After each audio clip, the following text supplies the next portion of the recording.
Thank you so much.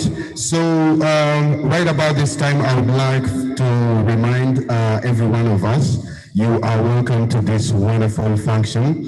And of course, this is an exhibition courtesy of IHE Delft, and of course in partnership with InfoNile. InfoNile is a group of journalists, and of course we cut across 11 countries in the Nile Basin, and we do this in a way that we try to promote transboundary reporting and also encourage collaborative reporting. So that means we can get someone from Ethiopia, like my brother Mekonnen, and then team him up with someone from Sudan and, try to make a story maybe about the Nile, but giving it, of course, their perspective.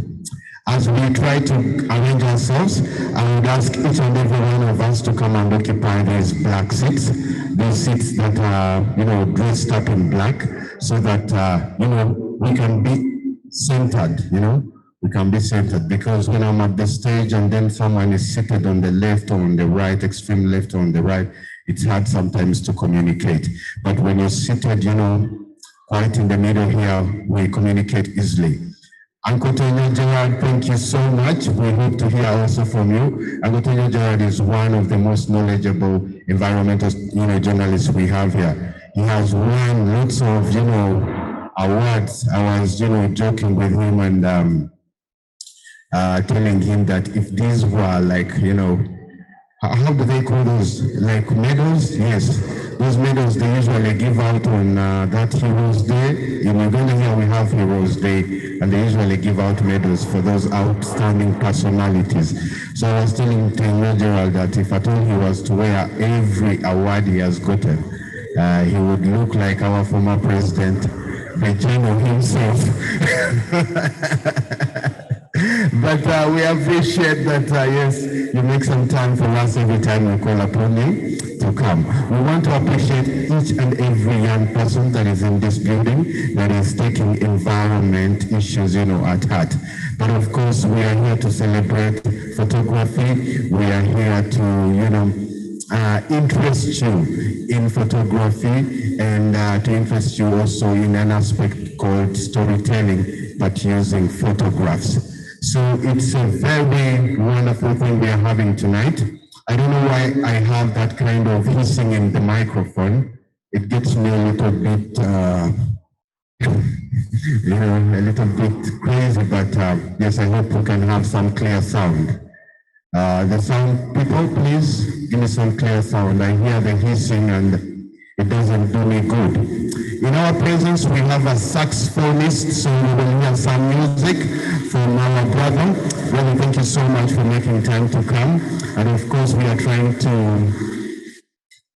mix up science and some little bit of, entertainment, so that this is something that we can groove along together. Without wasting any time, I would love to remind you that at our front desk, we are giving out magazines. These magazines are for free.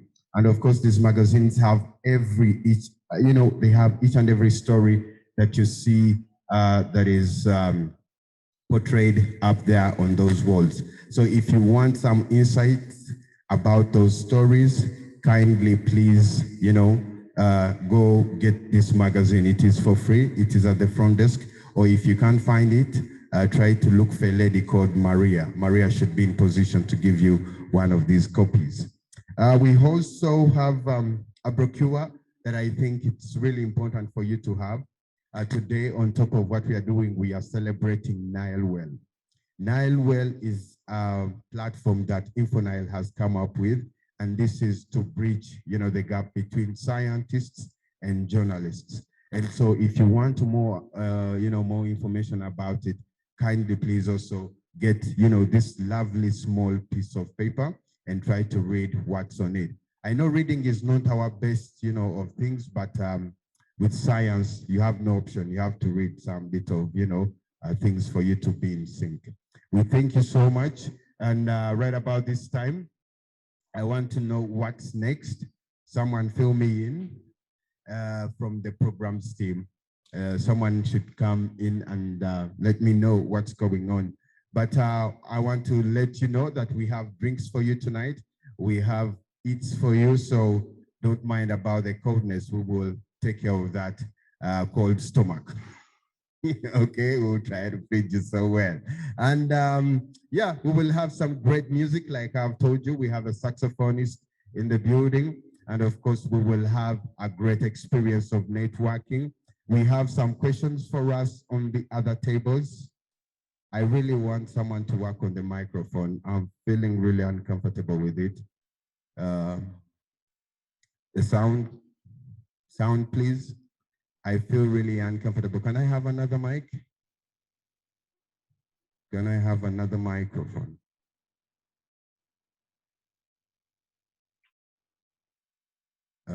Yeah, thank you. I think this one is running out of batteries. For my small, at least technical knowledge, I think this is an issue of batteries, you know. Yes. I can, leave it for now and just use my own energies.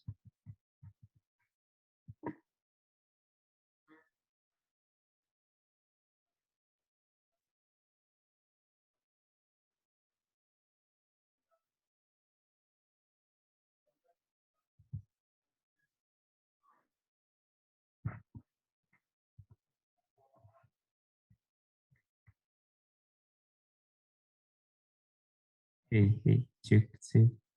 1, 2, 2. Hey.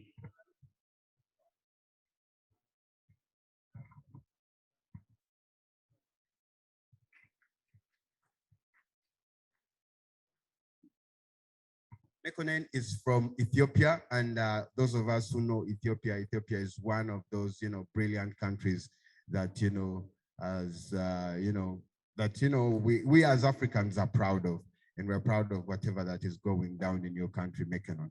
So you take back, our greetings to everyone in Ethiopia. Tell them Uganda loves them so much, okay? Yes, yeah. You can say actually the Pearl of Africa loves you so much, okay? Yes, and we want also to welcome our brother from Burundi, none other than Selekus. Selekus, I know you speak French. My French is really not that much, but bonjour, monsieur. I don't know. Bonjour is morning, right? It's just a greeting. It's okay. Bonsoir. Bonsoir is when you've become a little bit particular, right? But bonjour, I think, goes for everything. Okay, and I know some of us would love to tell our friends where we are having the good time from. So we have the password, we have some of the passwords going around. So please feel free to look around the Wi-Fi password so that you can, be in touch with your friends and let them know what's up. Looking at the program, going down to the program, we will have lots of stuff today. We will have lots of stuff. I can see that we will have also a clear picture of who actually won the science competition. So we have a science competition as InfoNile, and this, caters for the university students. So we try to encourage environmental reporting straight from the universities, and we want to push it to the secondary schools and also primary schools. And this science competition entails each and every person that is at university, but of course we try to give them a topic to write about. This time around, they were doing something about groundwater. We all know that groundwater is a rare phenomenon, especially in our communities. Though we use the groundwater, but most of us, are really bleak about that aspect of life. And so this time around, we made sure that, we gave them papers, research papers. These were very detailed, papers, and you wouldn't expect an 18 or 19-year-old to go through these papers and try to get something out of it. But they managed actually to get something really nice. And we have the winners today. We'll be announcing the winners, which is really quite nice. We will have remarks from judges. And of course, we will have remarks from the students themselves that took part in this competition. And not forgetting, we will announce the winners, and also we will have the cake cutting. So you don't want to miss cake. Okay, I had some bit of strawberry on it, some bit of butter on it. So make sure you don't miss out the sweetness. Don't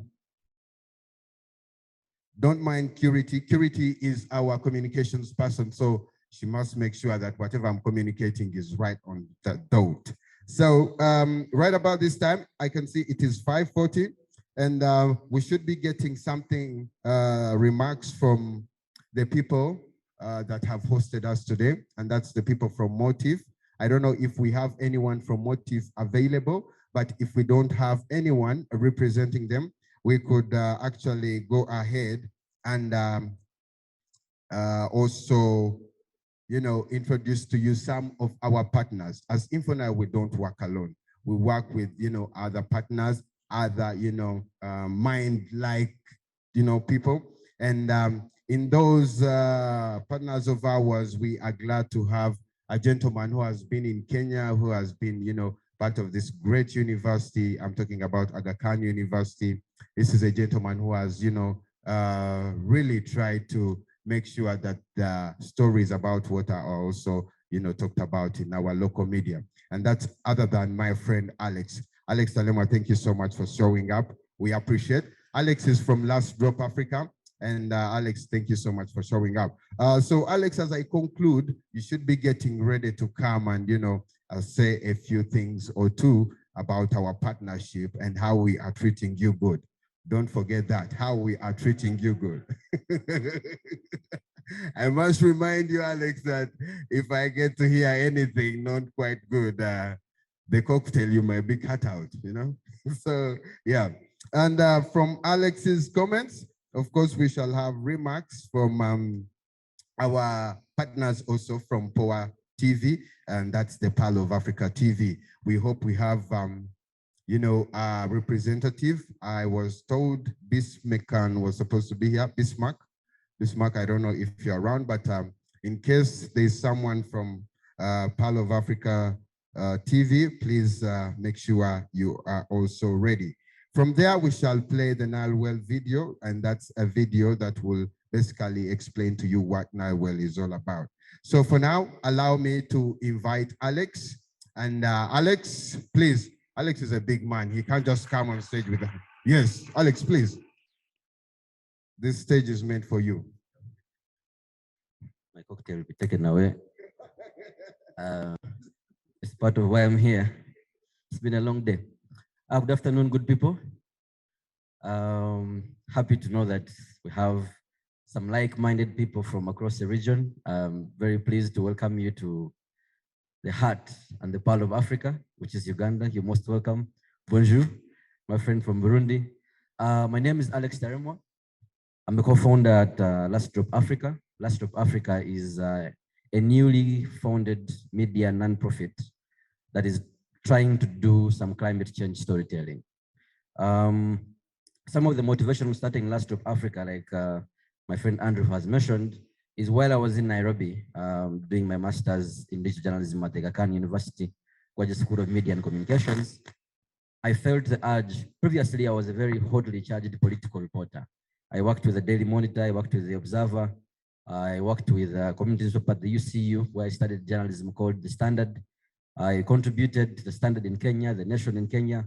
I contributed This is Africa in Netherlands, but I still felt that stories that relate to the environment do not make it to the front page of the newspapers for which we were writing. And I felt that in this day and age, it is important to have a platform that is dedicated purely to just climate change storytelling. Our focus has been on behavior change, which essentially is the small things that we do at our homes, at our workplaces, in our cars, in our bars, that can contribute to a healthier environment. And most of our people still think climate change is a phenomenon that affects people in the America, in the UK, where they have glaciers and all these oceans, but they don't know that the effects are here and we're already feeling them.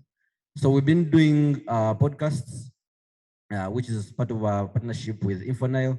We've done documentaries. We've launched our second one this year. Currently, we are working on a TV drama series of sorts that will have characters that discuss everyday goings on, but still affect climate change issues. So with InfoNile, we do mostly three things. One of them is trainings. You know, as journalists, some of us who took up the profession because of passion, we are not exactly experts at climate change. Like I said, I just picked the genre, the niche, because of passions. I'm not exactly a science reporter. I've never done any science reporting. So I need to be trained on what I communicate to my audiences. I cannot claim to be an expert on climate change issues. So that's why I'm working with people at InfoNile who are knee deep in the science of water and environment, like my good friend Fred, who has been reporting on this beat for over 20 years across the world. So we're designing a curriculum through which we should train young journalists in universities and schools on the beat of climate change storytelling, with a view to try and get them to pick up this beat and report it as experts. Another aspect of our partnership with InfoNile is on storytelling. You know, they are very heavy on data and science. They have lots of data sets that most of people in the journalism, you know, journalists are known to be enumerate. We don't know how to deal with numbers properly. We like to deal with words very much. So to get that data that they have and put it in ways that most people can consume and understand is an area we're trying to work with them with. So they have so many data sets that we can benefit from to tell the stories that they are telling, have cross-posting platforms on which we share information on their platform and their information on our platforms, so we can get to reach wider audiences. And you know, the current notion that really makes me mad is people say climate change is a boring topic to talk about. Every time you talk about climate change, people want to zone out and doze. So we want to try and find out in what ways can we tell interesting climate change stories that will make you hooked, make you want to participate, you feel a call for action, and even carry on that action by bringing your friends on board to take it on. So that's the work we're doing with InfoNile. And I'm pleased that NileWell is one of those initiatives that I'm very pleased to be participating in, because again, like I mentioned, journalists are not known to be experts on science. And the thing that the scientists have been very mad about is that we try to tell stories as experts and we distort the information that should have been coming out differently had we consulted them. So NileWell is a platform that brings us, the storytellers and the scientists together. So if I have something to do with water, I can have quick access to someone who can give me an expert opinion on that topic without having to run some haphazard, poorly cooked, that's going to be fact-checked and perhaps debunked by even some of our audiences, which will reflect very poorly on our journalism. So Fred, Annika and the team, congratulations on this platform. I'm very happy about the ongoing competition that's just concluded on essay writing. I remember one of my first awards at university was to win an essay. I can't even recall, but it was a BBC essay writing competition. So I know that the winners of this competition are going to feel the inspiration from this award and carry this on to become the next game changers in the climate change space. Thank you so much. I look forward to the deliberations here today. The pleasure is all mine. Andrew, have I savaged my cocktail now? Ah, great, because Doctor, I told them to mix you one, you know. You sounded really quite well. Thank you so much, Alex. Come on, a very big hand clap for Alex. And Alex, feel free to, you know, reach him and you can get to know where their offices are and, you know, you get to interact more. We are here to network also, okay? We have Innocent Nabasa. Innocent Nabasa is the founder of Pearl of Africa TV, and she's online. She's live from Johannesburg. Innocent, how is South Africa doing? Do I have Innocent? Hello. Yes, Innocent, I had to tell them you're in Joburg, you know. Oh, yeah, in particular, Cape Town. Thank you so much, Innocent, Andrew. you have the floor. Please tell us more about InfoNile and your partnership, especially with the Pearl of Africa TV. Thank you so much, Andrew. And of course, thank you so much, InfoNile. I am honored to be part of this space, to be speaking to you. Firstly, I hope you see my screen.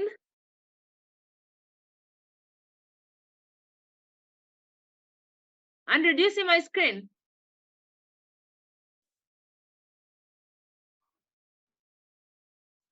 Hey, do you hear me? Yes, we can see the screen, Innocent. Oh, beautiful. Thank you. Thank you so much. So firstly, I'm from Power TV, and we're here to feel the difference. But before I talk more about Power TV, allow me go straight to the proposed partnership with InfoNile. So we are honored, we are glad that amongst the different partners that this country has, InfoNile chose Sport TV as some of the potential partners. And today we have officially signed a memorandum of understanding between Power TV and InfoNile. I'm happy to tell you that with this MOU, InfoNile provides Power TV an opportunity for growth. We are a young media house. We are still growing, and this is a milestone for us, and we really, really appreciate InfoNile, and we look forward to partnering on joint story publications, training our journalists, and and so much more. We look forward to shedding more light on water, biodiversity, climate change, environment-related stories in the Nile Basin. And also, with this MOU, we are looking forward to having our journalists trained. You must agree with me that one of the gaps that we have in Uganda is science journalists and data journalists. And this MOU brings this on board, and we are honored, and we look forward to having some of the best environment, data journalists, science journalists that Uganda could ever have. Hey, and about Port TV, I'm just going to give you a sneak peek about Port TV. We were founded in June 2021, so we're as old as 1 year. Power is basically the Pearl of Africa TV. We are a Ghana-based online TV channel centered on development, tourism, environment, climate change, health, entertainment, and investigative journalism in the fields that we just talked about. So we're currently broadcasting on YouTube, Facebook, Twitter, Instagram, TikTok, and our website, which you can see there. So if you want to know about us, you can follow us on those channels and you get to see what we are doing. Our mission is to become a media entity that creates content to inspire, entertain, educate, inform, and motivate communities to become better patriotic and knowledgeable citizens. So politics is not one of the focus. So you see, this is really in line with the mission of what InfoNile is doing. So we want to create a difference and cause change in the Uganda's media space. Our vision is to merge as the #1 media entity that promotes tourism, culture, conservation, patriotism, creativity, and values while creating content that entertains and enriches audiences. And that's our goal, a media entity with outstanding content on subjects of interest and relevance to the range of audiences. And basically, in short, that is who we are. And as I summarize, that is like our action plan where we look, as you can see, these are some of the areas. If you look at the bottom of the programming, climate change, environment, this is mainly where we look to collaborate with InfoNile. So this partnership brings a lot to us. Thank you so much, InfoNile. We are honored. And to the team that are watching this, that are participating in today's exhibition, I can assure you this is the best decision you have made today. And InfoNile, thank you so much for supporting Ugandan journalists, especially scientists that have an interest in science journalism, data journalism. And I know the Nile Basin, people within the Nile Basin really, really appreciate the work that you are doing for journalists and media, and basically journalism in Uganda. So if you want to get in touch with me, those are my phone numbers. So you can send me an email. So thank you so much. That's how short and simple my presentation is. You are welcome. Thank you so much. That's Innocent Nabasa, a journalist. the founder of. Right now, we are going to enjoy a short promo.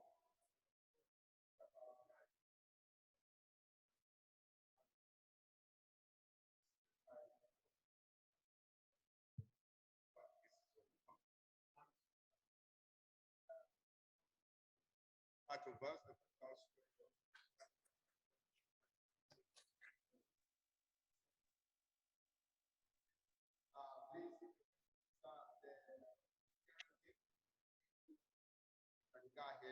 and have the video play. But for now, Ali, are we ready? You can give me a thumbs up. Okay. After the video, we shall be inviting Ruth. Ruth Mwidere is our program's lead at InfoNile to take us, and give us an overview plus an insight on this whole platform. Thank you so much. Let's roll.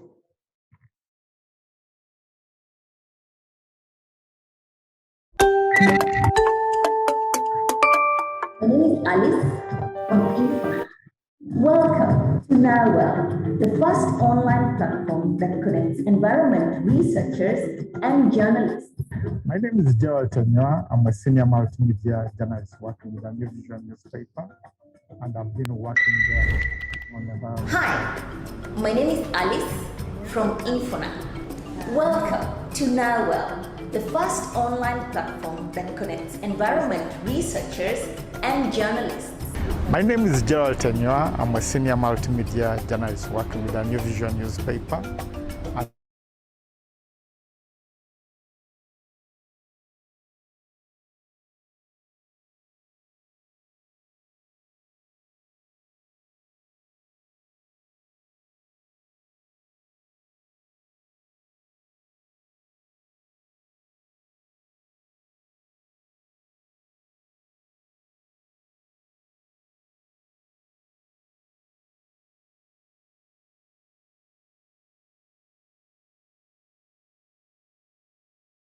I've been working there reporting on the environment for the past 20 years. My name is Mary Akurut. I have a doctorate in engineering science, focusing on water resources and climate change.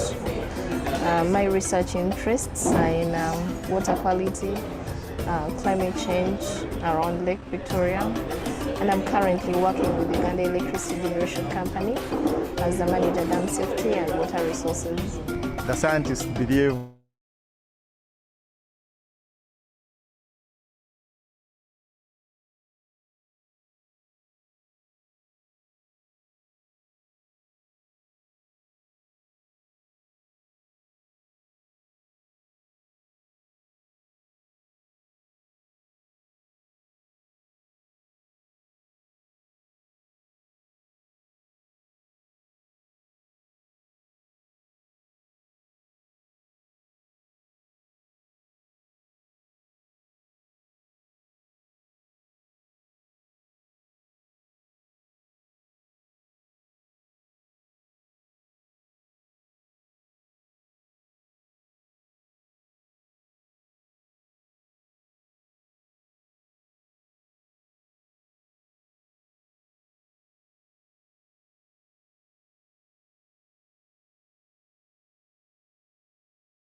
is our programs lead at InfoNile, and of course, he will give you some more clarity about the NileWell platform. Thank you so much, Ruth.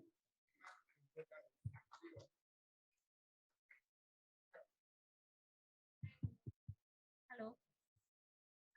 My audible now? Are the people online able to hear?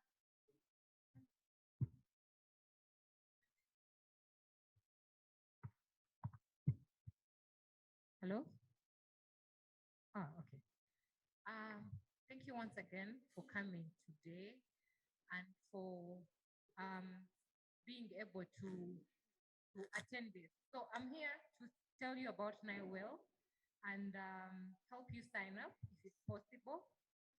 So NileWell is a platform that has been developed by InfoNile, and the history, brief history about the name is the idea is a well, an African well, where people go to fetch water. But also, as we all know, it is a place where people go to share information and resources. If you want to know who is pregnant on the village, you go to the well. You get that information there. But so the idea of this well is a place where scientists and journalists go to share resources, to connect, to get to know each other and to come up with something informative and beautiful. So it's the first platform in the Nile Basin that is connecting water and environment scientists to collaborate, produce, and share knowledge on water biodiversity and the environment. So if you go to nilewell.org, Delicate, you can please paste the link for those that are online. If you go to nilewell.org, you will see something like this on our homepage, and it is designed for journalists, scientists, but there are also others who might be looking for a journalist or a scientist. So there's a provision for that as well. So if you're looking to connect with a scientist, you can hit the connect with a scientist, and you're able to search now. You are able to join trainings and also to browse the research resources that are on the platform.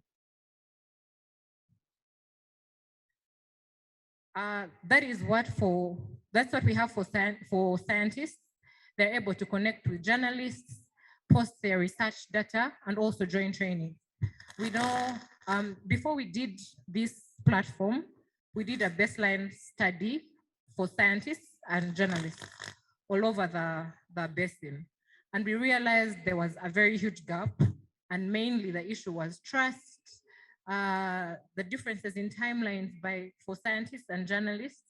But we hope this platform can solve some of the issues because, you know, people in this network are trustworthy and you're able to find resources that are legit. And as I'll show you, we'll see how you're able to connect and find resources. Next slide, please. So, like I have mentioned, our goal is to promote science-based environment journalism by facilitating the collaboration between journalists and scientists. And our community is growing. We are almost a year old, but we already have over 80 researchers, 233 journalists, and connections, 153, and also other resources. So this is a growing community. It is still young, and you're able to find any one of these in the 11 Nile Basin countries. Next slide, please. So, NileWell works in the following ways. There are 5 basic features of NileWell, and the first one is to find. Number one, you need to be found and also to find others. Then the second one is to be able to connect. So the moment you have been able to find and connect, we facilitate you to collaborate. And when you have collaborated, you're able to find the research that you're looking for or the story that you're looking for if you are a scientist that is looking for a journalist. And then together, we can grow as a community. So the find function, when you go to the NileWell platform and you create an account, it's in the top right corner. So if you go to the platform, there is a button, a blue button that shows connect. So you follow the prompts. It's not any different from the sign up, the usual sign up process for other platforms. You follow the prompts. It will send you an email, a validation email, and then you click the link, and then you'll be signed up to NileWell. And then you're able to search and also find the journalists and researchers in the Nile Basin.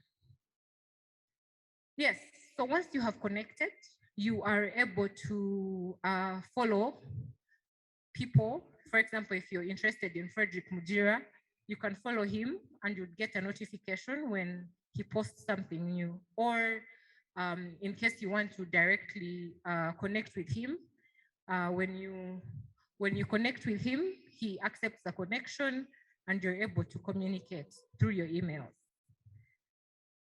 So our homepage has the home, about, programs, resources, and stories. For the home and the about, it's basically showing you what we do and the basics of it.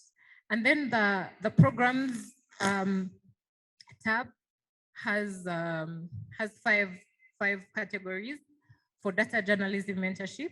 And this is where you find opportunities for training, for mentorship within the network. And then network, you're able to network. Science cafes, our intention is to have science cafes to promote collaboration for both scientists and researchers. And then we also have, this is where you can also find the story grant opportunities that are available, and then also trainings. So the trainings, the story grants, the mentorship opportunities, you're able to find them under our programs tab. Yes, and for the research, how are you able to find research on NileWell? So we are able to post resources. For example, a scientist might want to post a research, and you are able to search by category. If you know the exact title of what you're looking for, you can search by title or the author's name. You could be looking maybe for a research by Frederick Mujira, and you just, if you know his name, you can just type it in, and then also you can search by country. So these are the filters that are currently available. And when you filter it out, you are able to get the resources that are available on the platform. On the resources as well, you're able to get the data visualizations that we have at InfoNile that you can maybe learn from or maybe be able to use in your stories as well. Then we also have a tab on stories where we post stories and updates of what is going on in the community. So you're able to find it here. For example, we're seeing vultures, that third eye. This was done by Curity. You're able to see some of the stories and the updates that are happening in our community. Thank you. That is a brief about NileWell. I would like to take your questions, your comments about NileWell, and if someone has used it before, I would like to hear how you're finding it.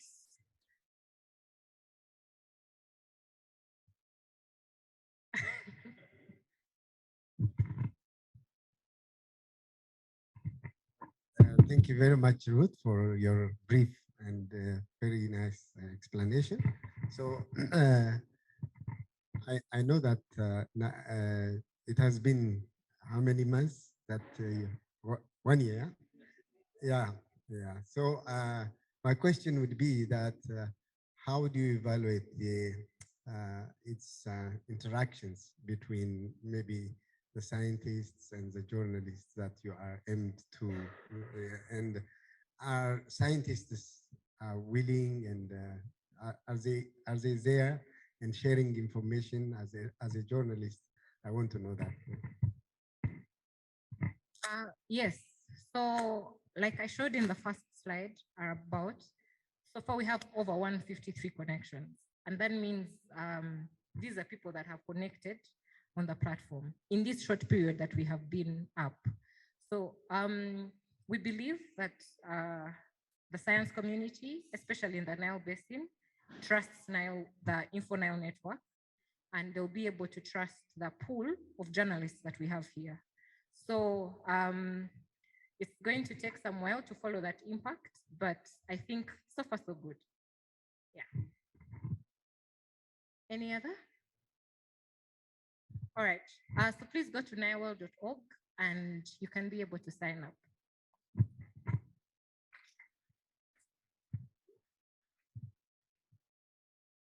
Thank you so much, Ruth.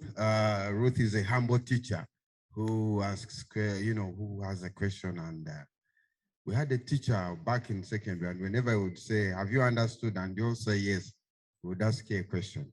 So I can turn into that teacher and ask a question about Nile.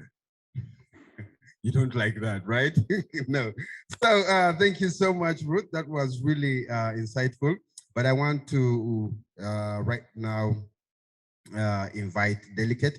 Delicate, as you come, please. I want to tell you that what the young people were doing in this science competition, basically, they were trying to, get to communicate what groundwater means to them. And of course, remember that today we are trying to also launch the same thing here, and that's a project called Flowing Underground, which is a Nile Basin Initiative project, but of course produced by InfoNile, and it is funded by UNDP and the Global Environment Facility. But with that, please try to ask more about this platform, because we believe it is to help you as a journalist and also you as a researcher to put your works out there, but also be coopted into these reports that these journalists do. Delicate, please. Yes, Delicate is our communications, corporate communications. And so she'll be giving us an icebreaker. Go ahead. Hi, my name is Delicate Sive. I'm InfoNile's corporate communications officer. We are going to do a small activity, an icebreaker. We are going to get a winner for the online team. We have a good number of people online, and we're also going to do a winner for the physical team here. So we have a present, or rather something small for you. So make sure you don't go home empty-handed. The first question. This event is an annual event for groundwater storage. You must have done a little research about groundwater. So there goes the question. Which aquifer is shared by Burundi, Rwanda, Tanzania, and Uganda? First person. My team, please check online who is the first person to answer. Which aquifer is shared by Burundi, Rwanda, Tanzania, and Uganda? First person. Sarah. Kagera. Is it a river? Kagera aquifer. Online team, do we have a winner for the online team? Okay, I'll be notified. Someone please check on the online team who's the first person to do that before Sarah. Okay, let's go. We are active in 4 social media channels. I hope by now you know which channels you're active in. In which platform do we have the most following, and what is the number? Name the platform and the number of followers. Anyone?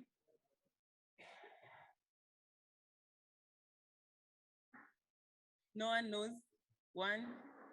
Yes? No, you're not right. Who knows the answer? Has he given numbers? What's the name? Okay, we leave it at that because I know right now people are checking. The answer is the Facebook platform. So that one is half a point because he only has the name of the platform minus the numbers. 4th question. We have posted a couple of videos on our YouTube channel, more than 70 videos. So which video has the highest viewership? Tell me the name and the number of viewership, the number of viewers. Who knows? Online team, the physical team, you don't know anything about InfoNile. You all want to go home empty-handed. Who knows the video with the highest number of viewership on our YouTube channel? The name of the video and the number of viewers. We have a microphone here. The physical team have surrendered. Online team? No one, sorry? They're rushing to YouTube. Just we cancel that question. It's a 0 because I know people are leaking, people are stealing. So the video with the highest number of viewers is Uganda's First Oil. You can go and watch it. It has 6.1 thousand viewers. So you can go and find out why. This is the last question. Once you sign up on NileWell, like Ruth has already told us, she's already taken us through NileWell, you're eligible for 3 main benefits. There are a couple of benefits on NileWell, but once you sign up, you're eligible to 3 main benefits. Someone who knows the 3 main benefits you get on NileWell, hands up. Gerald, you're the one who's talking to us about NileWell. Gerald is here. Online team, physical team, 3 main benefits on NileWell. One of them is networking. Second, you are able to access researched information, and then researchers are able to get you as well. Those are 2. There's one pending. The third one, I should get help from my brother on the front row. I hope we shall divide that gift. Do we have an answer for the online team? The third one is a grant. You can access grants in case you get connected with the NileWell. So how do we divide those points? Actually, it's not really a grant. It's not really a grant. It's not really a grant. It's a training. Online team? Please give the mic to them. Just a minute, Purity. In case you didn't get it clearly, from the NileWell, once you sign up, you're eligible to connect to a scientist or a journalist. You're eligible to join a training. We have several trainings. Like today, we were doing one for photojournalism. There's another one we do for data journalism and several others. And you can also share resources on our resources section. So make sure you sign up to NileWell, go to our resources section. There is a wealth of information you can get there that you can use for our stories. So please let us know the online team. We have Elizabeth Wangeshi. She says resources and connection. We have Faith Wambui, training, capacity building and networking. Then we have K. Emmanuel Duku, who says grant opportunities, networking and capacity building. Moses Ayuma says trainings. So I think we have a clear winner there. Okay, we'll reach out to the winner. I don't think there's anyone who has gotten the highest points here. Is there? We'll have another question and answer section based on what is going to be presented here. So take note. Thank you so much. Thank you so much. I pray you don't get the examination fever. It doesn't mean that every time you see delegate here coming to have an icebreaker, she will have questions. I know we don't like exams, and questions also sometimes, you know, are a bit hard for us. So without wasting any more time, friends, we are going to watch another video. And this video basically brings out the perspective of how Ugandans take groundwater. So this video was particularly looking at areas of like Isingiro district. Isingiro district is one of those districts that are prone to water shortages. Then also we looked at districts like Ntungamo. Ntungamo has, you know, a bit of scarcity when it comes to water, especially when it comes to access of clean and safe drinking water. And then we looked at also at a district called Rakai. Rakai is part of the central, but a little bit close to the border with Tanzania. For now, friends, if the technical team is ready, I will let them take control. But in case they are not ready, I want to remind our friends that we have Frederick Mujira, who happens to be the co-founder of InfoNile and also the founder of Water Journalists Africa, who will come in and give us, you know, a few insight about the project itself, which is flowing underground water a NileWell event for groundwater stories. And of course, after Frederick, we will have remarks from NBI, and that will be from Michael Owor. And from NBI, we shall go straight to some remarks from one of our journalists who is actually in our presence here, and that's none other than Sarah Mawelere. So Sarah did a story about groundwater, and so she will be giving us some insights. But for now, let's enjoy the documentary. If it is ready, technical team gives me a thumbs up, and I, let you be. But as we are going on, of course, after the remarks from Sarah Mawere, we should have a nice break again from Delicate, and then of course, security will be coming to give us the science communication overview of how the competition has gone. For now, I'm just waiting for that green light, and guys, we can watch that beautiful piece. And this is a question, by the way, I produced this thing. So if you see some good stuff, if you see some bad stuff, don't talk, because you will not have the cocktail. I must remind you that. Thank you so much. Let's go, please.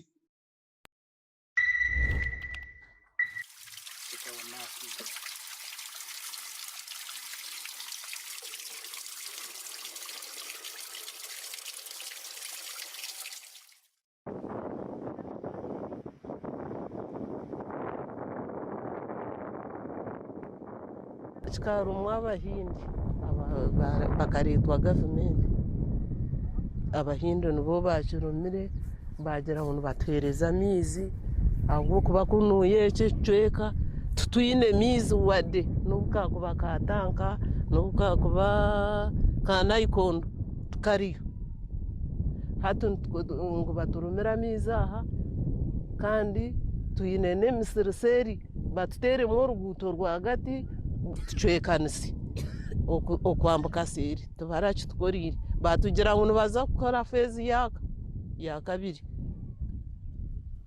kabiri tugikumire ate emyaka nitureba iyo torire tukarebera fezi ya kabiri niyo tutaha tutegerize ngo baturongosezemu tubase kubona amaizi amarungi ag'okunywa.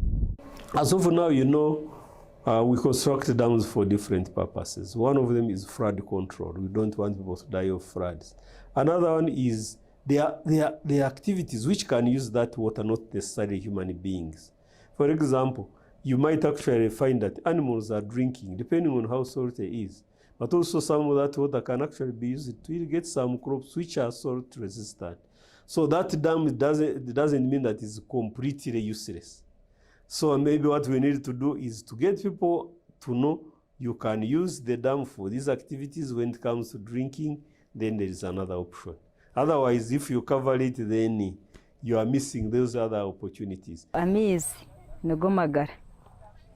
Mbona itwe abanyakoki kyarwimuka kiyumba kimuka sankara turi kubi nabamwe enshonga y'amaizi. Ekyo ekizibu kituriho kiri omusheeri ya kyarwimuka konka nkigabira sheeri ibiri.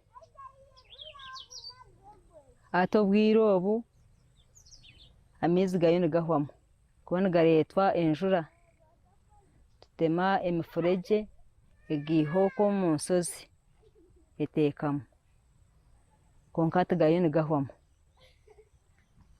kandi obu gaza kuhwamu hati twaza kubonaabona yade n'omwondo konka gabe gatukwatiriire nituteera omuranga baije batuyambe oba batuhe za tanka oba batwerure nankani oba batuteereho za nayikondo ninga aga amaizi batunyurire aha nyanja konka tubone amaizi marungi. For areas where the water is not of good quality, let's get water from very far and deliver it to them for different uses.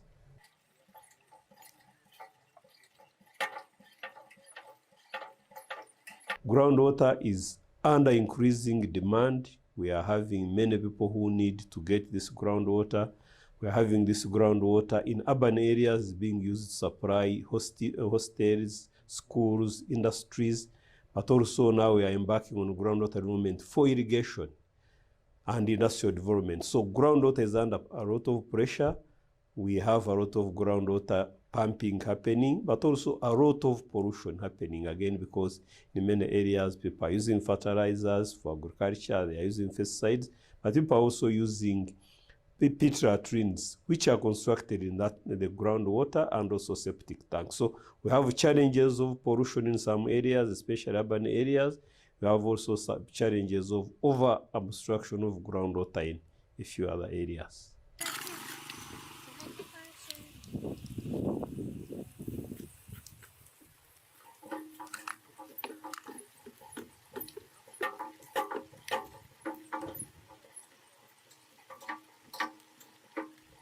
eyashabire choma nchaimani witu ero si wano mukazi nyisiga fo chinende no watau naho aboko bashero itu neiruga hanaka na raunda ijeti mpaka tembo rusozi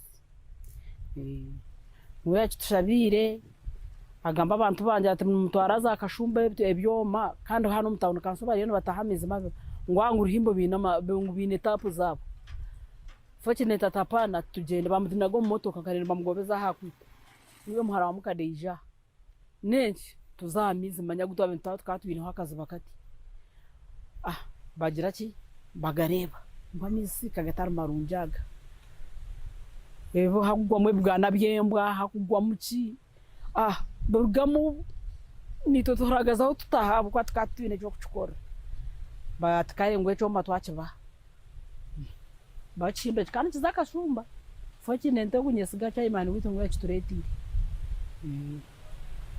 bamunkutora emwari yo korugoro kandi ndizeri yo kwekafa mwe tukozesa cyo obwiro bwinji mizigabo ani maronji kubanga obwiro bwinji nagagatara mu bukoko kandi obwiro bwinji kati gakutira kubura abane gatuyamba munonga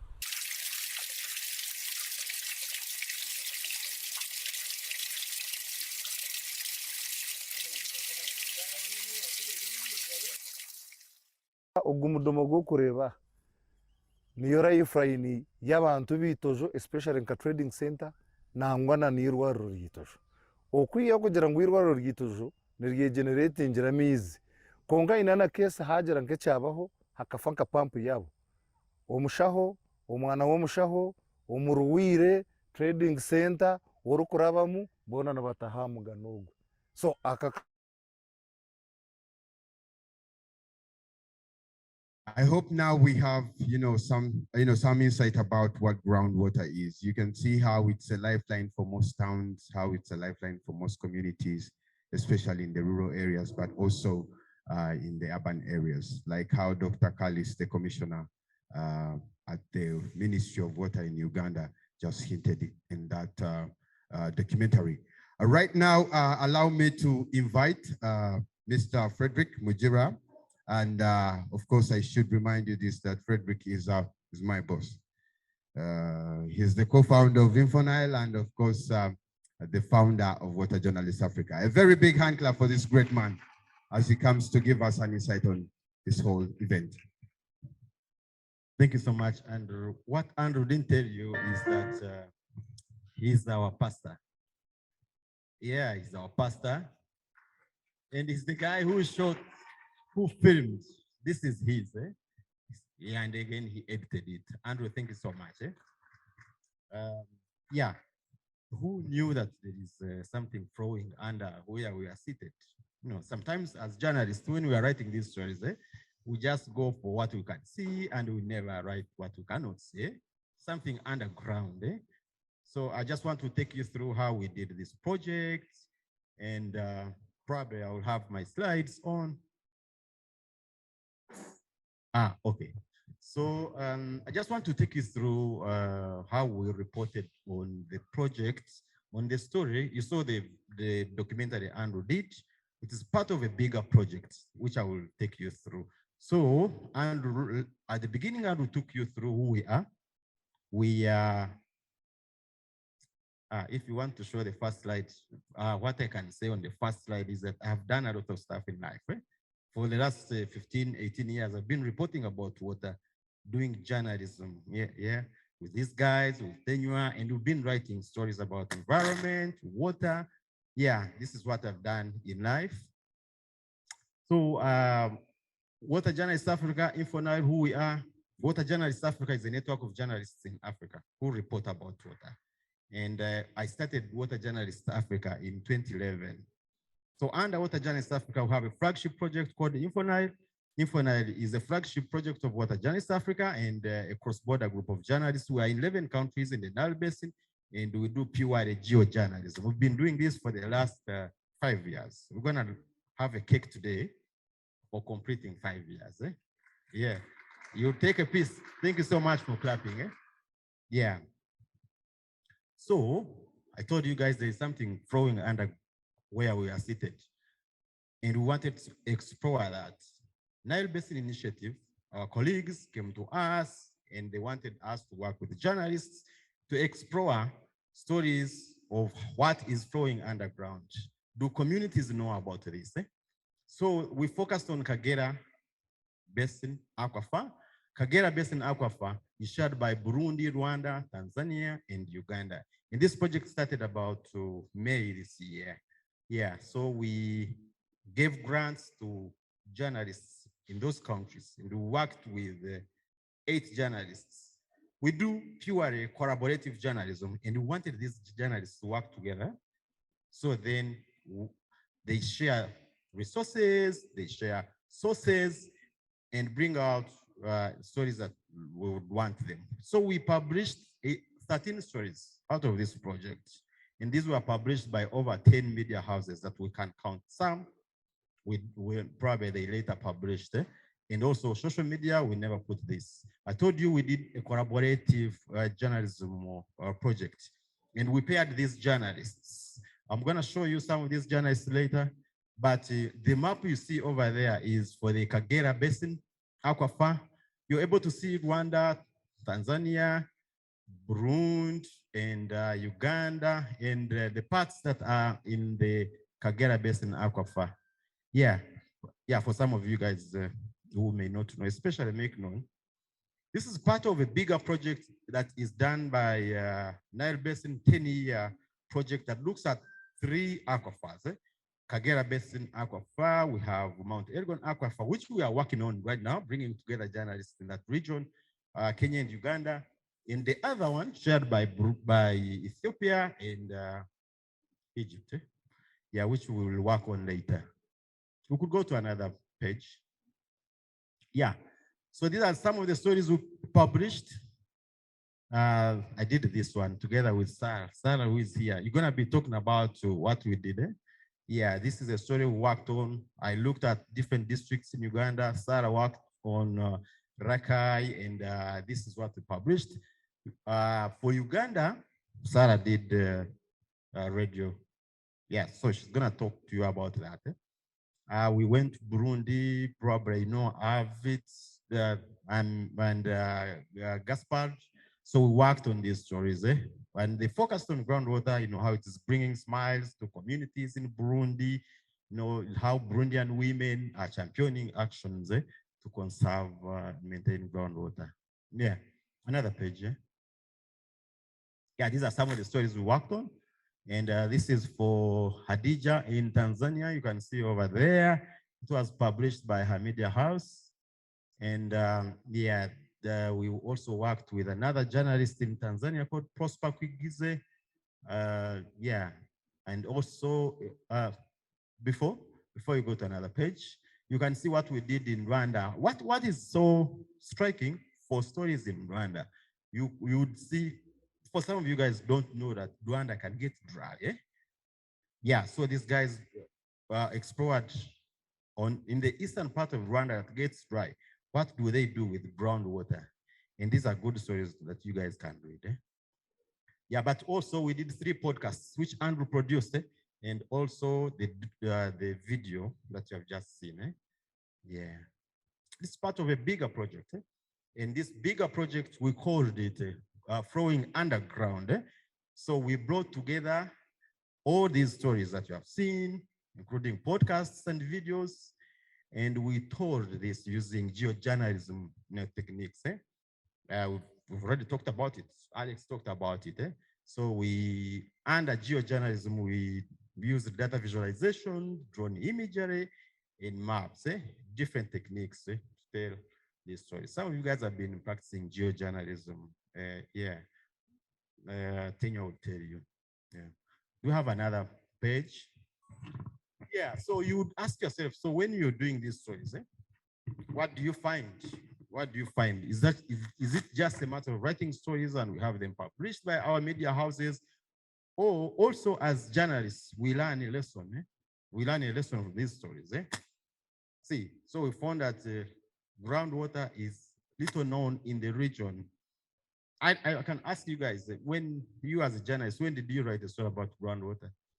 You see, yeah, even me, when I was starting to write stories, and I'm telling you, I have done about 16, 17 years of writing about water. I mean, before this one, I had only one story that explored climate change and groundwater and solutions where we found out, people were planting trees like Coriandra because they are able to retain water and then it goes down. Yeah, but we never think about groundwater. So if we don't write these stories as journalists, what happens to the communities we are informing? They don't know. They don't know what lies, down. Yeah, they don't know the link with surface water. I mean, if I ask some of you guys, do you know the link between groundwater and surface water? You may not know. Sarah, you know the link between surface water and groundwater? I know you know, of course. You did these stories, but they recharge each other. Alex, you know? Who knows the link between the two? Yeah, Gerald, tell us. I mean, I will give you this, but say it.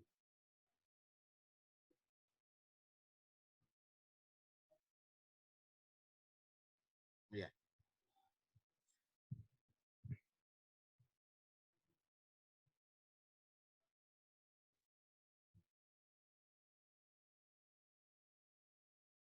Yeah, go ahead. Yeah. When you have a healthy environment and you have too much rain, much of this water is going to be trapped and it is going to sink underground and get its way into the underground water wells or the aquifers. And in areas where you disturb the environment, most of the water is going to flow on the surface and it will not have enough time to sink and get underground. And therefore, you will not have good recharges of the underground water resources. Perfect. So then when water sinks down, what happens? It sinks down and comes up again. Surface water sinks down and comes up as groundwater. It comes through boreholes, it comes through wells, springs, you realize it. So then even underground water can recharge our wells, our lakes and our rivers. Do you see how they are connected? Yeah, but this is science that we may not know. Yeah, I'm not sure if my slides have gone. They're back? Yeah. So the link with the environment, Jordan talked about it. If you cut those trees, and we actually found out that local people don't know that if you cut those trees, if you encroach on wetlands, then you are affecting the water that lies down because it's not gonna sink down. It's gonna run. You get it? It just comes, rains, runs as surface water and goes down instead of sinking. We'll come to you later. Yeah. Yeah, increasing demand for groundwater. Dr. Karis talked about it. Increasing demand for groundwater in urban centers, in rural areas, for irrigation, for home consumption in urban centers, and also rural areas. We saw that woman was speaking and she said we needed water, and then someone came and constructed a borehole and we are perfect. You guys know the challenges with the water scarcity in these regions we write stories in. And boreholes have been perfect for such a community. Even in schools, we found that one. The effects of climate change on groundwater these are visible. I think Sarah also did that. Probably going to talk about it. These are visible, the effects of groundwater on climate change. The effects of climate change on groundwater and how the levels are reducing because of climate change. I told you, as those trees die out, There's nothing to discharge. Yeah, so need for regulating the extraction.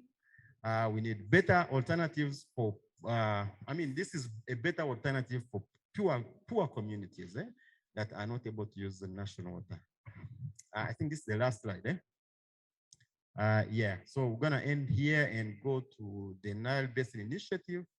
And we have an officer from Nile Basin Initiative who's gonna take us through groundwater and say more about the project we worked with. We worked on with them.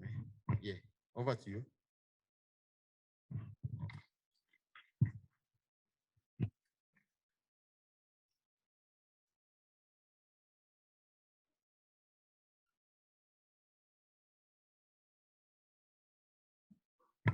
Thank you so much. And of course, in our presence, first I must remind you that we have Dr. Michael Owol, who is actually a consultant at NBI.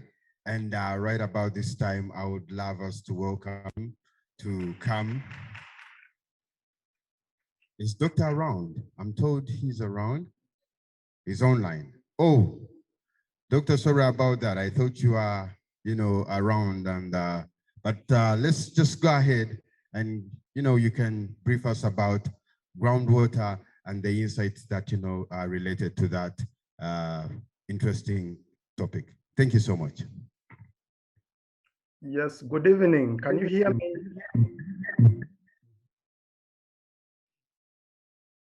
Hello? Okay, thank you. Yes, I am called Michael War. I actually teach at Makerere University. I teach about groundwater.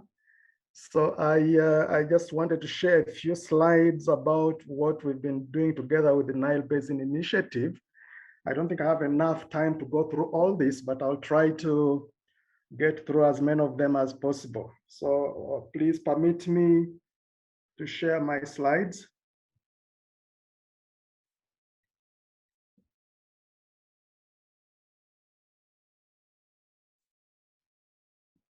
So I hope you can all see my slides. Basically, this is an activity within a larger program where we are looking at the properties of this particular groundwater system. So this is the groundwater system known as the Mount Elgon aquifer. So an aquifer is a groundwater system. I'm receiving echo. So the background to this is that the Nile Basin Initiative, which is a grouping that brings together 11 countries that share the Nile River, promote as a group the development, protection, and management of the Nile waters. And the Secretariat based at Entebbe for the first time has taken up a groundwater program with support from the GEF, which is the Global Environmental Facility, through the United Nations Development Program. So this is being implemented by the Nile Basin Secretariat. So the justification for this is that there is an increasing reliance on groundwater as we realize more demand for it. And increasingly, there is more emphasis on its usage as the main water source. So this water depends a lot on rainfall, which when it receives it is called recharge. So whatever happens in terms of the water that gets to the groundwater affects its amount and its quality. So issues around climate change, how much rainfall is there, whether it's enough or not, whether there is a change or variation in land use and land cover, all these determine and affect, influence how much groundwater we have within the subsurface or the ground. So we also note that groundwater, because of this relationship, depends on what happens on the surface. So surface water, whether it's in terms of lakes, rivers, or wetlands, all interact. So at one point, they provide water to the ground, to become groundwater, but later on, this water comes out and feeds back into the surface water bodies. So we need to be able to realize all the threats that the groundwater as a resource, therefore, is able to have to deal with. And this means that we need to put into place means of governing and managing these interactions so that we can have a sustainable source of groundwater. So this particular program had a main objective of providing knowledge and capacity for the sustainable use and management of these waters that are shared among the different countries, what we call transboundary groundwater systems, because they are significant. They have a regional significance in this particular part of the region. So there were issues around trying to address the knowledge and the understanding of the resources, strengthen the overall water resources management, respond to the various impacts due to climate change, and figure out ways of making the right measures to adapt to this, and to ensure that there was a healthy ecosystem where the different water resources can be used in a more sustainable manner. So this particular program has 5 components. Several of these are running right now. We've just completed the first part of this program, where we have characterized the different groundwater systems. The one shared between Uganda and Kenya, the Elgon aquifer, the one at the Kagera aquifer, and then the one shared between Sudan and Ethiopia. So right now, ongoing action plans and capacity strengthening, as well as communication and awareness as pilot projects will come on board later on. So I want to give you just a few slides on this particular groundwater system. This is the Mount Elgon aquifer shared between Kenya and Uganda. And among all these systems, they were chosen because of their diverse ecological zones. Some of them are in fairly dry areas, whereas others are in much more wetter areas like the Mount Elgon aquifer. So we had a number of ways of getting data, existing data sets. And we had a way of putting together these data sets in such a way that we could harmonize them across the boundary, across the border between Uganda and Kenya, so that we are able to describe the properties of these groundwater systems and derive the information that can be used for their management. So these are slides to show the different types of data sets that we're able to stakeholders in the region, identifying all the key stakeholders, using all the available data sets that we have that have been generated before. And it's a very beautiful, diverse ecosystem, falls, lush vegetation, harnessing of those slopes, the flowing rivers for hydroelectric power production on the Kenya side, rugged and steep mountains that support such a varied ecosystem. And you can see the rivers, fast flowing rivers, carrying a lot of soils in them, which flow downstream, part of which feed the fertile croplands that are used in the plains. The geology is important because this is where the water is hosted. So you have to see the dive, so we call this soft geology, soft rock geology, and then hard rock geology. So you have to describe that, because that will tell you how much storage, how much store this system can host.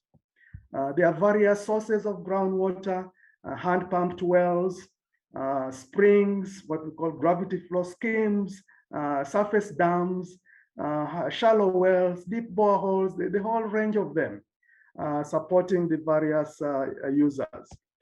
We also have systems that are being used to monitor both surface and groundwater resources in the system so that they're able to say something about how these reservoirs change over time. So these are what we call the monitoring observatories. And this is a map that shows us the extent of this system across the border between Uganda and Kenya, as was identified before. And this is the map that tells us how far we've been able to cover in terms of describing its properties, both on the Kenyan side and the Ugandan side, and cover several districts in Uganda and several counties in Kenya. And these are the key environmental issues. Several of these are known to us. Key to this is mass wasting, where we have lots of landslides and so on that part of the region. But there are several others that include land encroachment and degradation, loss in biodiversity. You saw the waters being very brown, carrying a lot of soils in them. This deteriorates the kind of water that will eventually become groundwater. So whatever you do in that water will eventually enter groundwater and affect its quality, as well as climate change and variability that has been spoken about. This region supports a big population. This is a map that that shows the distribution of population on both the Kenyan and the Ugandan side. And you can see it says population of then nearly 3 million people. Right now, it's way beyond that. So that population size imposes a large demand on the groundwater. And these are the various ways in which they're using this water. From feeding animals, community and urban use, springs and boreholes, there's irrigation going on there, there's manufacturing, large coffee factories, mining and so on, hydroelectric plants. All the schools in that region have wells or boreholes in them. Tourism, we have national parks on both the Kenyan and the Ugandan sides of the region, supporting wildlife and other users. So there's a lot of usage that is being imposed upon the groundwater. I leave it here and thank you so much for your attention.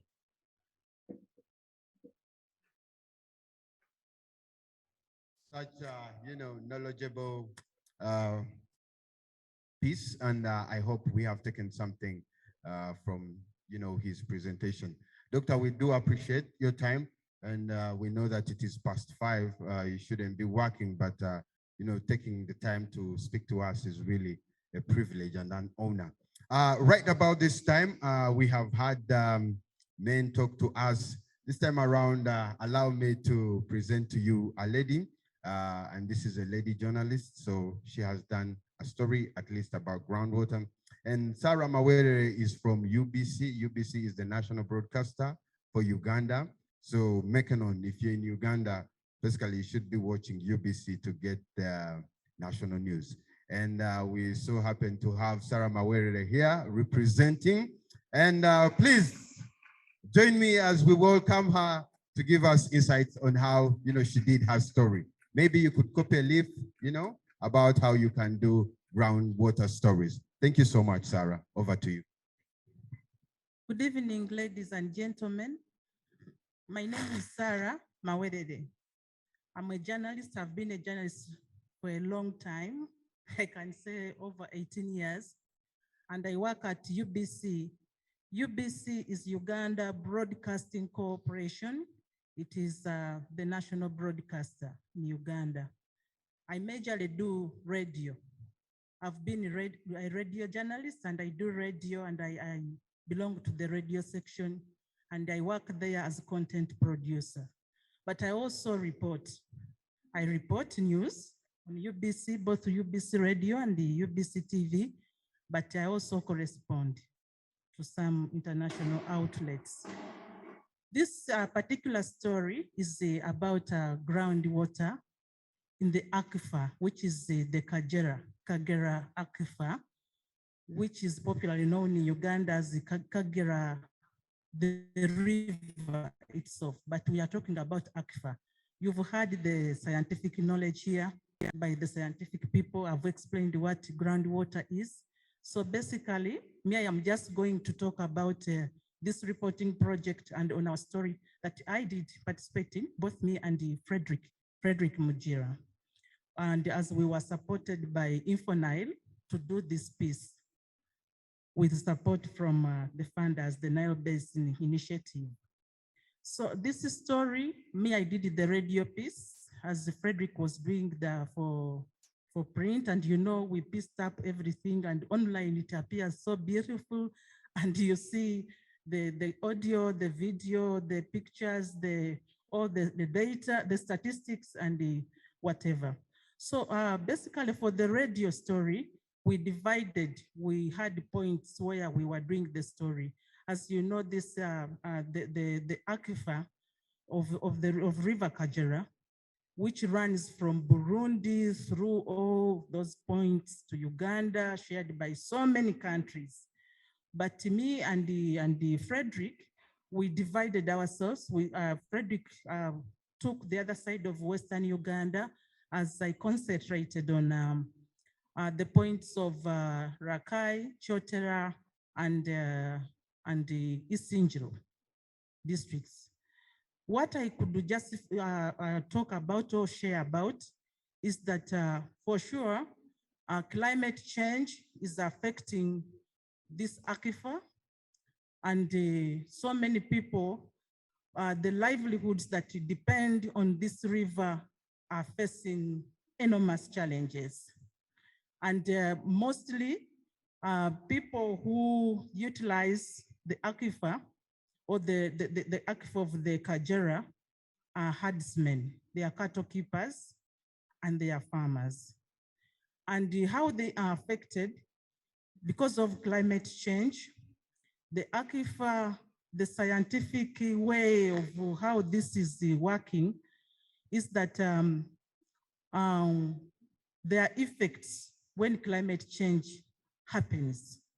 So this aquifer is not doing the recharge that is being explained here. So water, when it rains and water goes down, it is not recharged, or it does not come up when there is need of it coming up to serve the society or population. So what happens is that people, the livelihoods that depend on this aquifer are facing effects or challenges of lack of water, to the extent that some tributaries that are served by this aquifer, the smaller rivers that branch, and they are taking to so many other communities, to so many farmers, are drying up. And you see these herdsmen are facing the challenges of watering their animals. So they keep on shifting, going to so many other areas in search of water to water their animals. There is some feedback. In addition to that, homesteads, people who utilize this aquifer, getting water for home use, are also facing a lot of challenges because water is even polluted, it gets polluted, it gets dirty, so chances of them even having challenges or health hazards. Another thing I discovered when I was telling this story is that these herdsmen or communities that are along the aquifer or the river, the Kagera, no, they see these changes happen. They do happen. They can tell that we are facing challenges. Long ago, this water used to be here.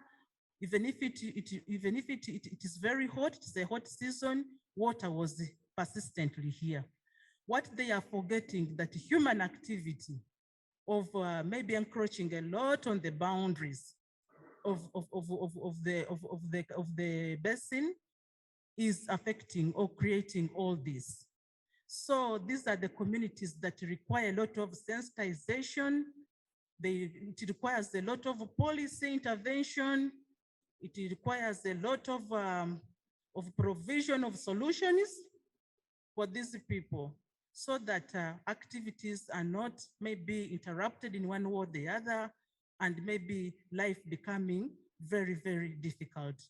As I said, this was a radio piece, and I majorly do radio. And when we interacted with the communities there, partly this is what they did share.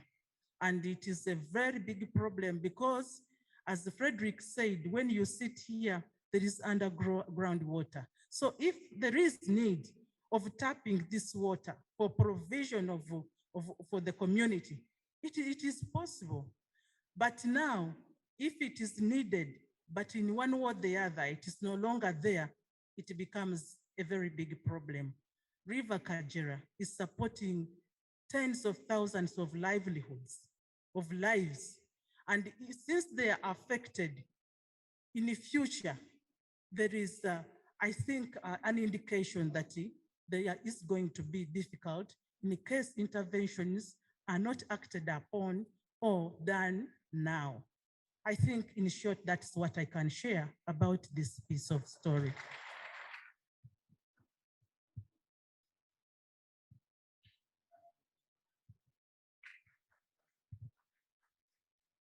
Sarah, how do you find facing people? You know, radio, you just hide behind a microphone. How do you find it, you know, facing people and talking to them? Is it a different experience? Facing people is easy because even if I'm just facing the microphone, in one way or the other, I host talk shows, I host people, and I go on TV. By the way, TV is all about boldness. You act like there are no people, but you are disseminating the information. So guys, as we are disseminating, you know, these stories about groundwater, we need some boldness, okay? Yes. Without wasting any more time, please allow me to call upon Delicate. That's our teacher today. Delicate is coming with questions. Make sure you're ready with your answers. Yes, Deli. I hope you've gotten a few pointers about groundwater. So I come with an exam once again. Make sure, okay, so for the first session, Elizabeth Wangeshi won from the online team. She got 2 questions right. So Elizabeth, congratulations. So I hope the physical team will get something. So question number 1, this is based on groundwater. First person to get it still has a prize to walk away with. So groundwater is a solution to water storage. So this section of the question is true or false. Don't shout the answer. If you're online, type your answer. If you're here, raise your hand. Sawa? True or false? According to the Nile Basin Initiative, groundwater holds the promise of closing the gap between water supply and demand, buffering the effects of climate variability. True or false? You raise it up first. You got it right, it's true. Groundwater holds the promise of closing the gap between water supply and demand. Do we have an online winner? Sorry? Moses. Okay. So what's your name? David. Okay. So it's a 1-1 online physical. Surface water is groundwater. True or false? Yes?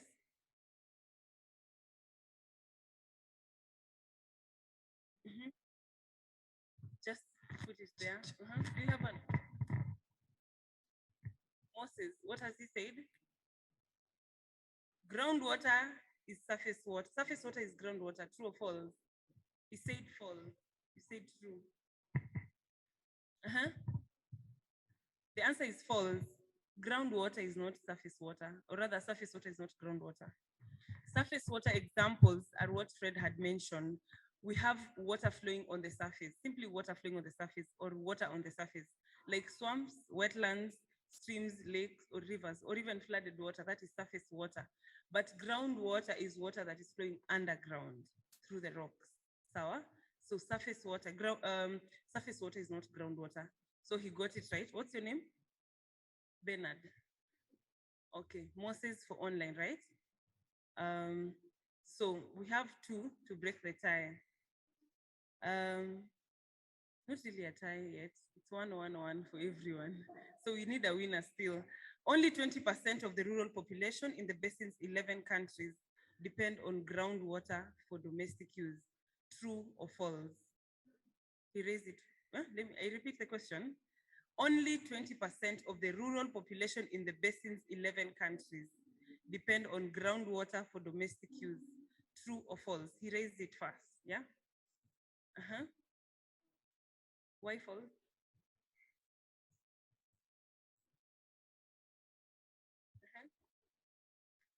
Why false? What is it supposed to be?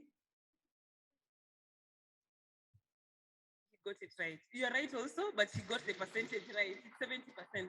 You're right though, but he's more accurate, 70%. Do we have an online winner? He said after him? Okay, Elizabeth, okay. You're both right though, only that he's more accurate. Okay, so we have the fourth question. Groundwater sustains surface water, true or false? Groundwater sustains surface water. Online team, please check it right. Groundwater sustains surface water, true or false?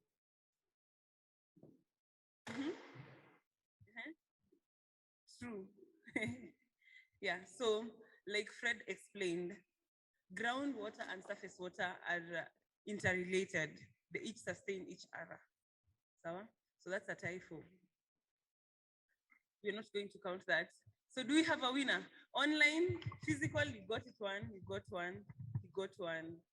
No tie. Online? Online is Elizabeth. Elizabeth. Physical, you're going to find a tiebreaker between the two of you. Sawa? Thank you.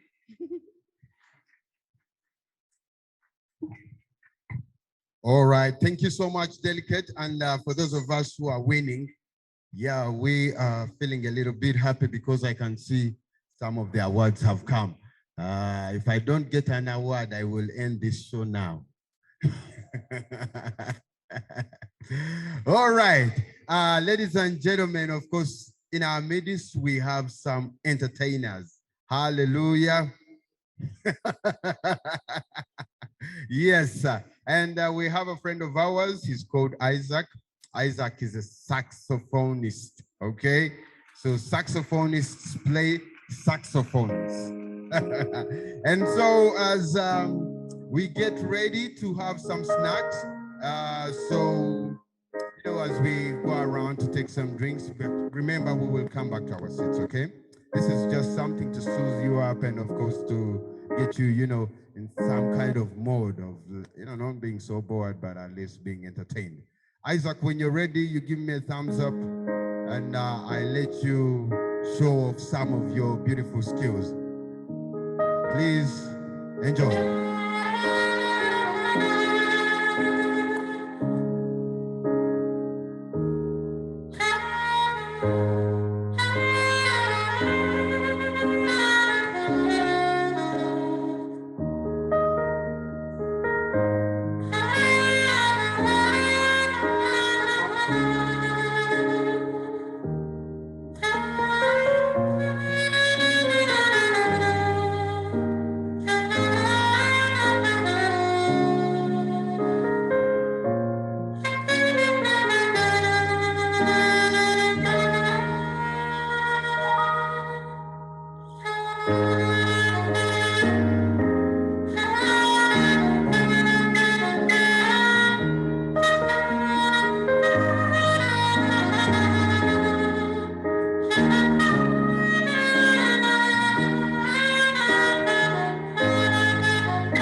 who are in love. Yeah.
1, 2.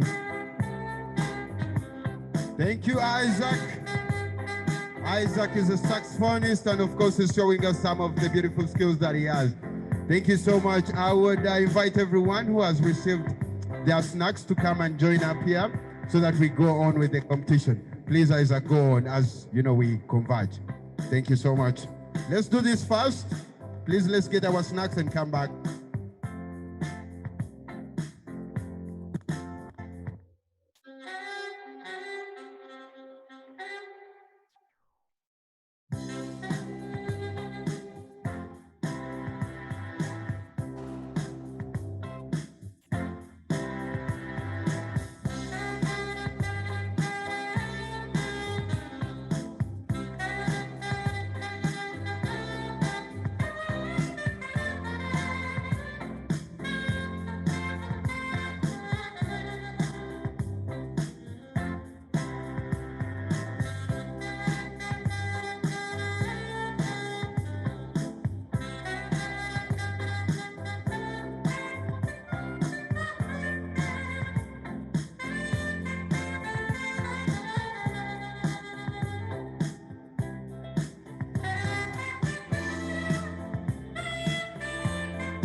Thank you so much, Isaac.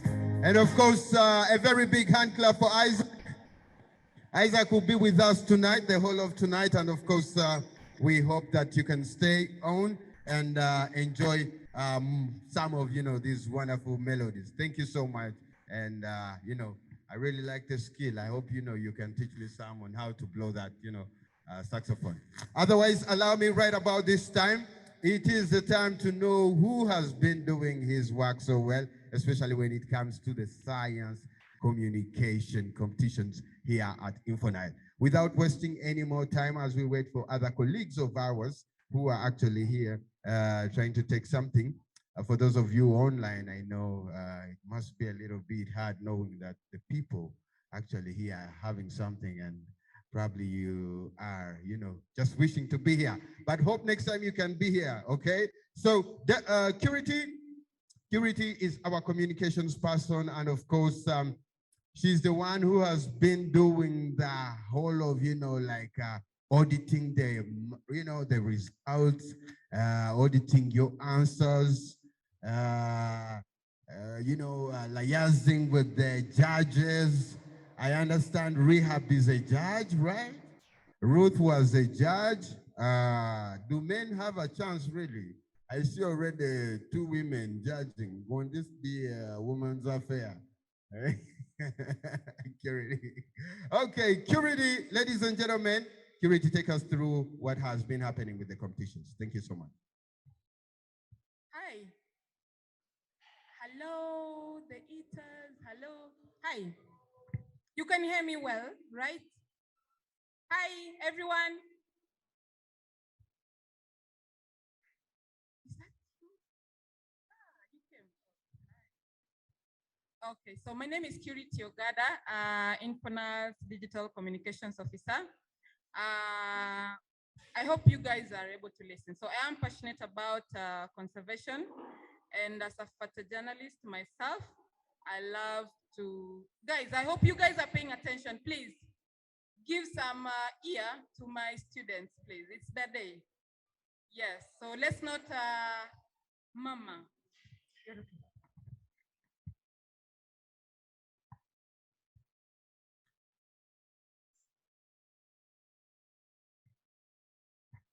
Yeah, so we may stop murmuring so that we can we can lend our ears. Let's just use our mouth, but leave the speaking.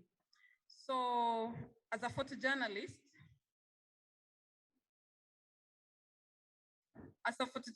I write stories and I support them with lots of photos. Most of the time, my photos tell the stories, and if you cannot believe what you see, then there is a bigger problem. In fact, there is even a bigger problem, not only when it comes to conservation and biodiversity, but also on groundwater. So biodiversity refers to every living thing, including plants, bacteria, animals, and even us. And all biodiversity depends on surface water, which includes rivers, lakes, wetlands, reservoirs, amongst others. So surface water and groundwater, as we said, they are interlinked. And for us to be able to access surface water, we need to have the groundwater safe and clean. And that is where we need people like science communicators. The scientists, they do their research, they have their research, but who can communicate this research to our communities? My grandmother back home does not understand what groundwater is. She does not understand what biodiversity is. She does not understand that if she disposes her waste improperly, then the groundwater will be affected. So we need people to translate this. Please, guys, let's pay attention kindly. So we need someone to communicate this scientific research in a manner that our communities can understand, in a manner that the general public can understand, and even take action. Because if they don't understand, then they will not be inspired to take action. And that's why we created the science communication competition for university students. So last year, we did plastic pollution. It was around the Lake Victoria Basin. The theme was End Plastic Pollution. And fortunately, you guys have not heard about the Gambia, but they participated in last year's End Plastic Pollution in the Lake Victoria Basin, and they actually won, followed by Tanzania. So this year, because we've been focusing so much around groundwater and biodiversity, we decided how about we challenge the students on groundwater and biodiversity. And they did an amazing job. And we had like a representation, a very good representation across the Nile Basin. We had the entire Nile Basin countries signing up. And then we also had the Gambia once again join us for this year's competition. And it was a very tight race. And it was a very tight race, which involved the signing up. It involved producing an output. And in this output, there were people who presented their essays, we had videos, we had blogs, we had poems, we had articles, we had multimedia projects. Please kindly allow me just to mention some of our students who submitted their articles. I believe they would love to have their names being mentioned here. So we have from Kiambogo University, Atuere Joanita, who submitted an essay. We have Moses Ayuma from University of Juba, South Sudan, who submitted a video. We have Elizabeth Yangi, University of Juba, South Sudan, who submitted a blog. We have Nyongbire Clovis and Ndaishimiye Grace, who submitted an essay from University of Burundi. We have Lengandu Jacob from Mo University, who submitted an article. We have Naugaba Peter, this is a group. Bashibe Masinde, Rina Masinde from Makerere University, they submitted a multimedia project. We have Fatima Mohamed Ali from Cairo University, submitted a video. We have Elisha Singira, Emmanuel Kadima from Maseno University, submitted a video. We have Peter Doliel from University of Juba, submitted a video. We have a group, Seth Ngoyishima and Moses Ndayirigije from University of Burundi as well, who submitted a video. We have another group as well, Nahimana, Jean Noel, and Jean-Marie Vianney, University of Burundi, and Issei. We have Rogel Mongera submitted a poem from Mo University.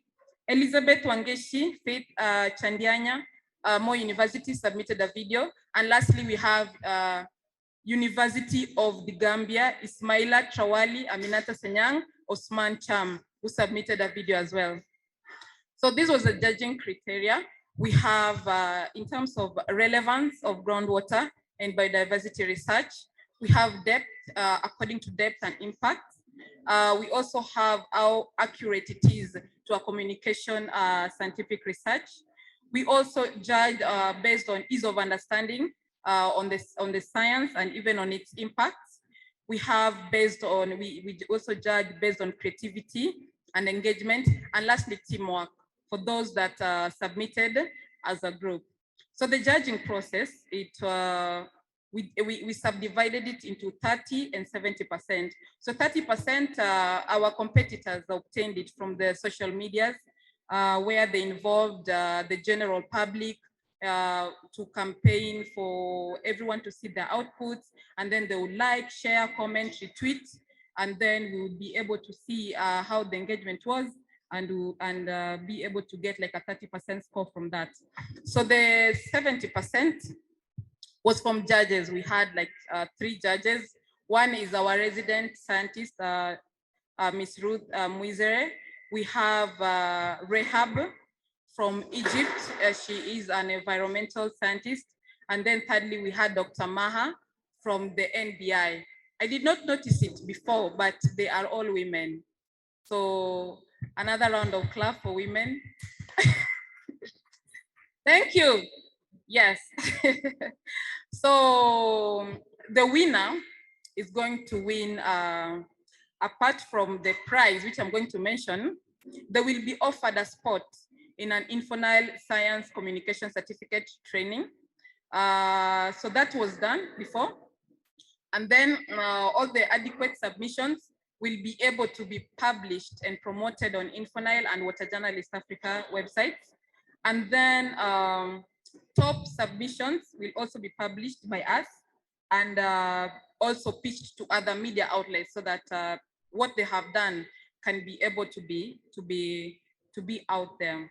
So the winner for today's competition will win $150. Can I get a round of applause for that? You know how that is for students. That's huge, yeah. First runner-up will get $100, and then the second runner-up will get $75. So allow me to welcome one of the judges, Ms. Rehab, an environmental scientist. She is in Egypt, and she would like to talk about her experience as a judge. Kindly, let's give her some time to join us so that she can have a few words. In the meantime, while she's preparing, we have one of our own science competitors, is Masinde. Masinde, please come and join us here and have a few words as we wait for the judge Rehab to join us. Yeah, I'm here. I'm already here. From Isbat University, they were in a team of 3. Nice. She's on time. That's a plus. So guys, let's give Rehab an ear. Kindly just have a seat as she.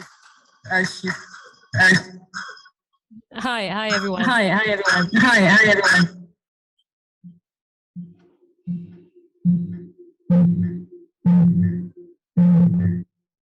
I think there's a problem with the sound.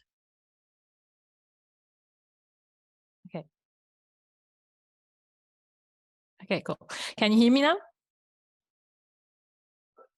Yes, we are getting you. Okay, cool.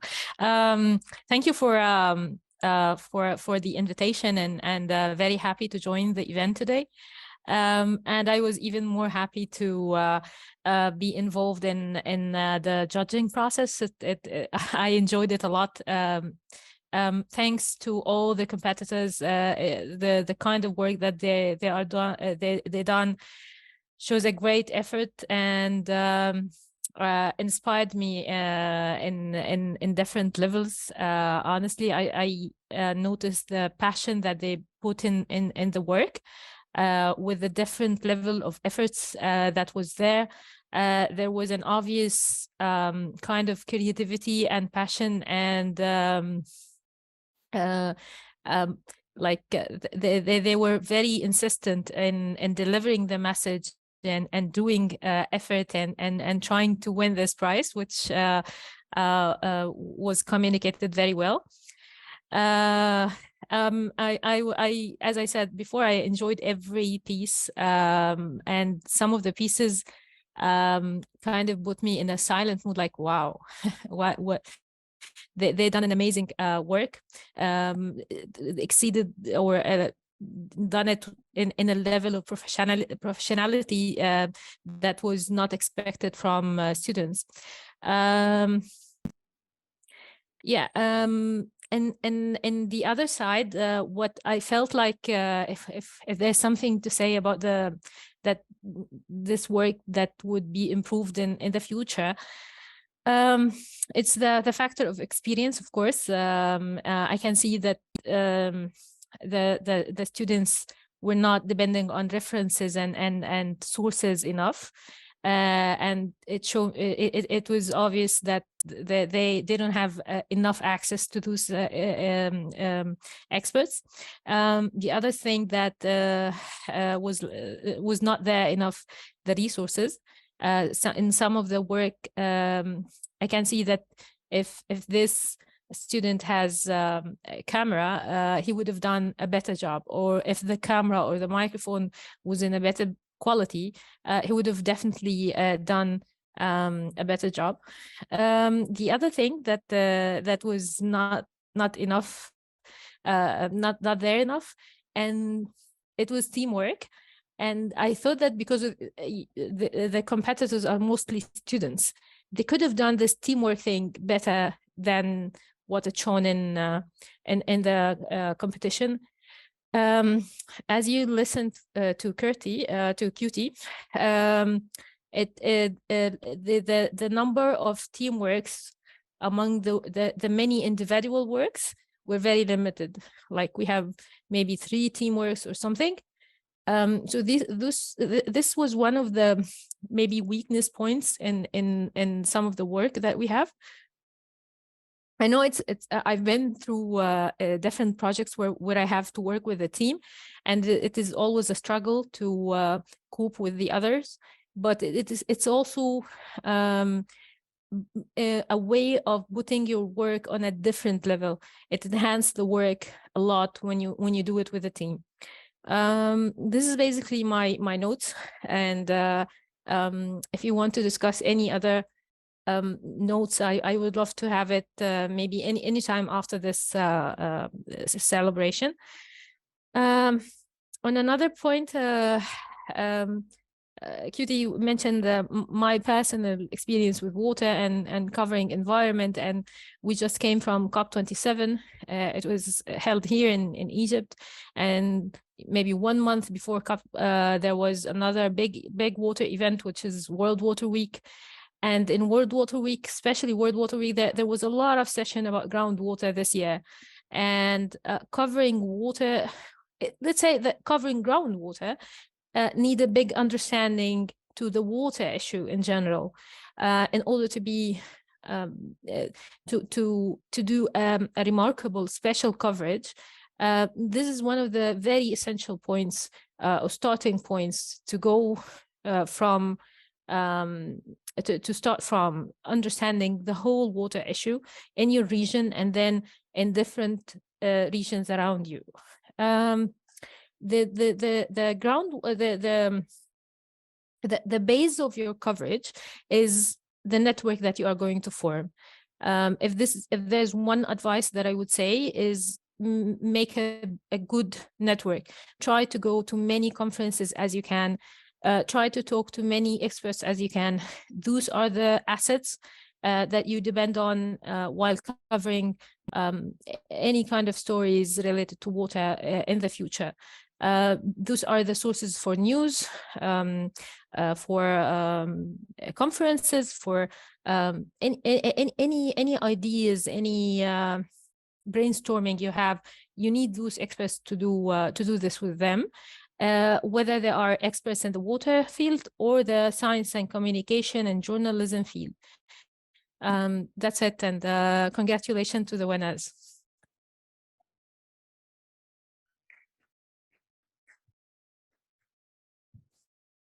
Thank you, Rehab. Thank you so much for that review. Thank you for also taking your time today to talk to the students and give your reviews. Very much appreciated. Thank you. You're welcome. Yeah, so also online we have, I have also one of my students called Jacob Lengandu. Jacob can just have like 2 minutes. Jacob, are you ready to have like a few words? Oh, yes, I'm very ready. Thank you, Curity. I'd like to just say my experiences with Nile. First of all, thank you for the great opportunity for networking. I get to know many people with similar interests from different parts of Africa. So it was such an honor. Another one was about motivation. I was motivated to communicate about our environment. I became more aware of what our environment and so much has changed due to climate change. So as a journalist, I have learned that there's so much stories to be told just to help raise the awareness about our environment. Then there was a very much big learning experience right from when we were making the stories to the presentation on this particular event. So thank you so much, InfoNile.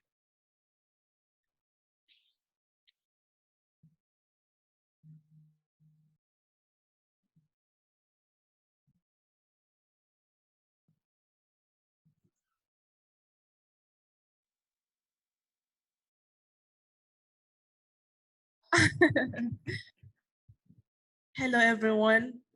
Hello, everyone. My name is Bashiba Grace Masinde. I'm a multimedia student from East Bat University. I am passionate about storytelling, and I envision a world in which girls have the power to share or to shape their own world. So we did a multimedia project about groundwater, and I would love to thank InfoNile for the chance and the opportunity for us to participate in this competition. It was not just a competition for me and my team. It was a platform for young people like us to share our own stories based on our own research and perspectives, because we are the ones to feel the challenges of the water crisis and biodiversity. So when we saw this opportunity, we were happy. We know we could share our skills of storytelling, research, and sciences to effectively communicate to the public about the various aspects of biodiversity and groundwater. We shared a story, we shared a podcast, a poem by Wake 256.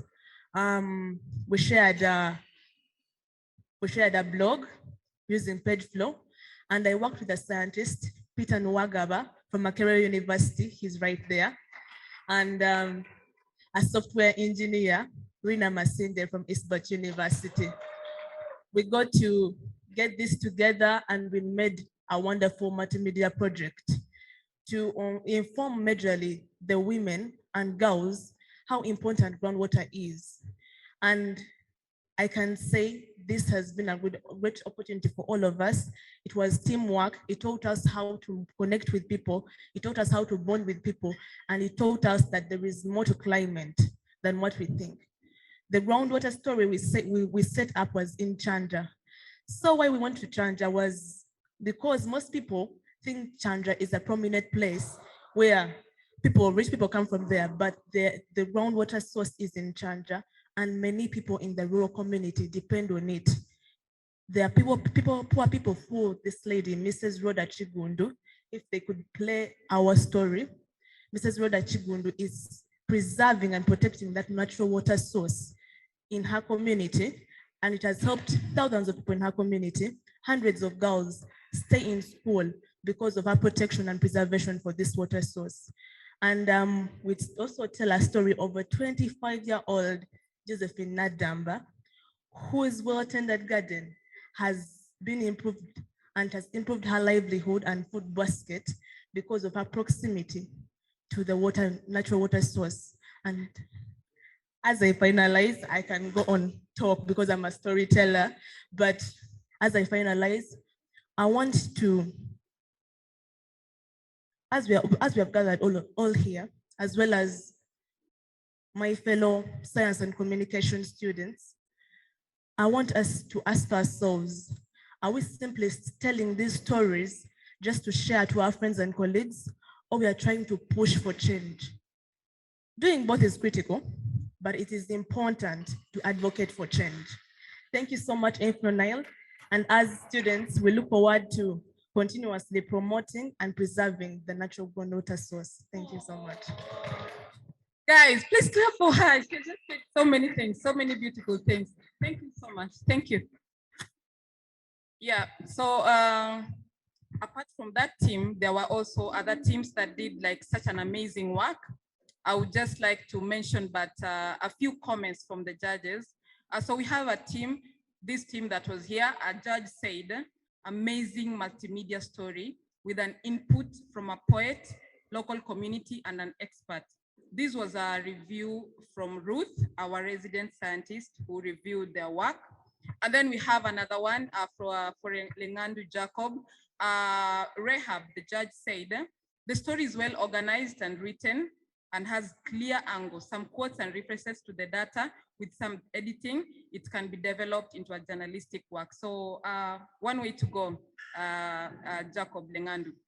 Moses Ayuma, you made a very good effort for the video, and it had you made it relevant to the Nile and to the groundwater.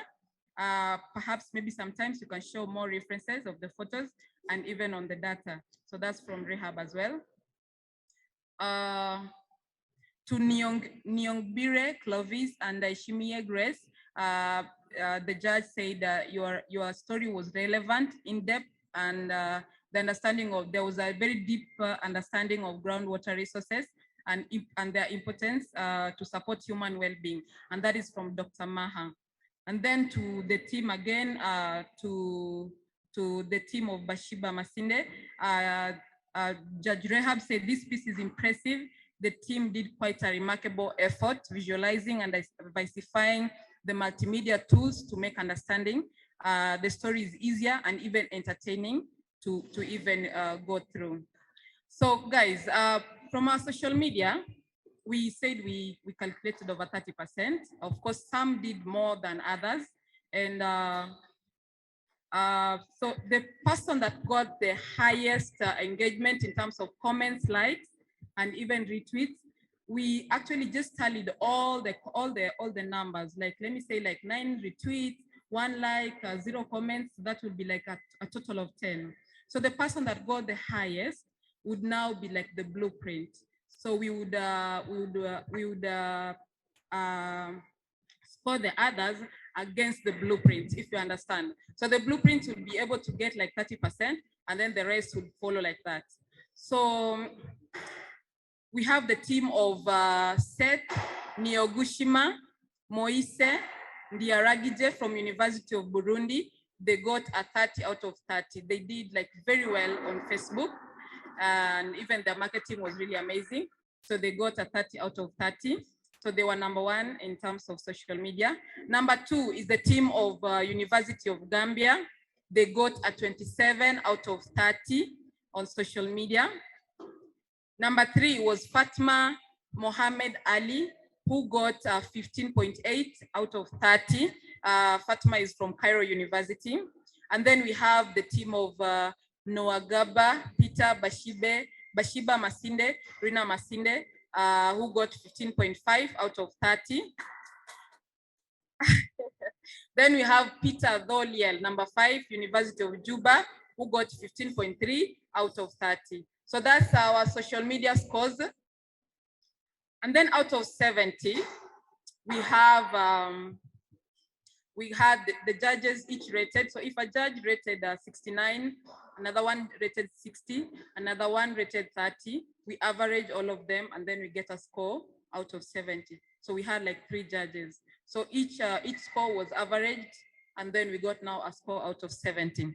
So out of 70, we have the team of Nuagaba Peter, Bashiba Masinde, Rina Masinde from Isbat University, Makerere University, getting a 62.7 out of 70. We have the team of University of the Gambia. We have Ismaila Chawali, Aminata Sanyang, Osman Cham, getting 53.3 out of 70. We have the team of Seth Niogushima and Moise Ndiyag, it's a very long name, Ndairagije from University of Burundi, getting 52.3 out of 70. We have number 4 as Lengandu Jacob from Moi University, 51 out of 70. Number 5, we have Nahimana Jean Noel, Nyukuri Jean Marie Vianney from University of Burundi, 47.6 out of 70. And then I exceeded my expectations. I went to number 6. Elizabeth Wangeshi and Faith Chandianya, Moi University, 45.3 out of 70.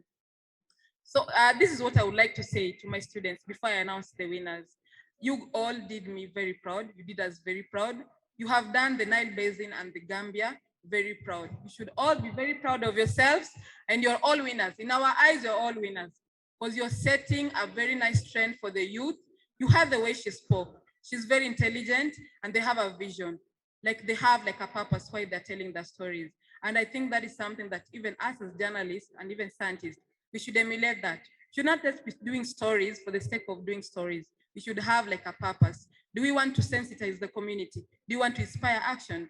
Do we want, what do we want? Do we want the government to change their lives? So we need to have a purpose. And these students, they have shown us that they are setting the trend, and we are happy that the world is now going towards a different directions because now the youth are now taking over. They're taking the initiative to lead the world to a better direction. If you agree, please just clap.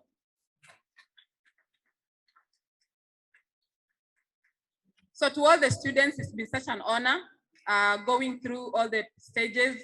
It's been a challenge, and I think we all graced the challenges and even made like such a good effort. So out of scores of 100, Andrew, you may please come and help me with the trophies.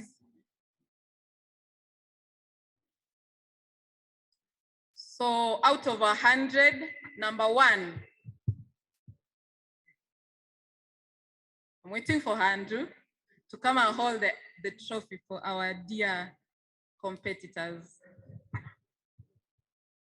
You may, but since you're late coming here, you're not getting anything. So, so out of 100, we have number 1.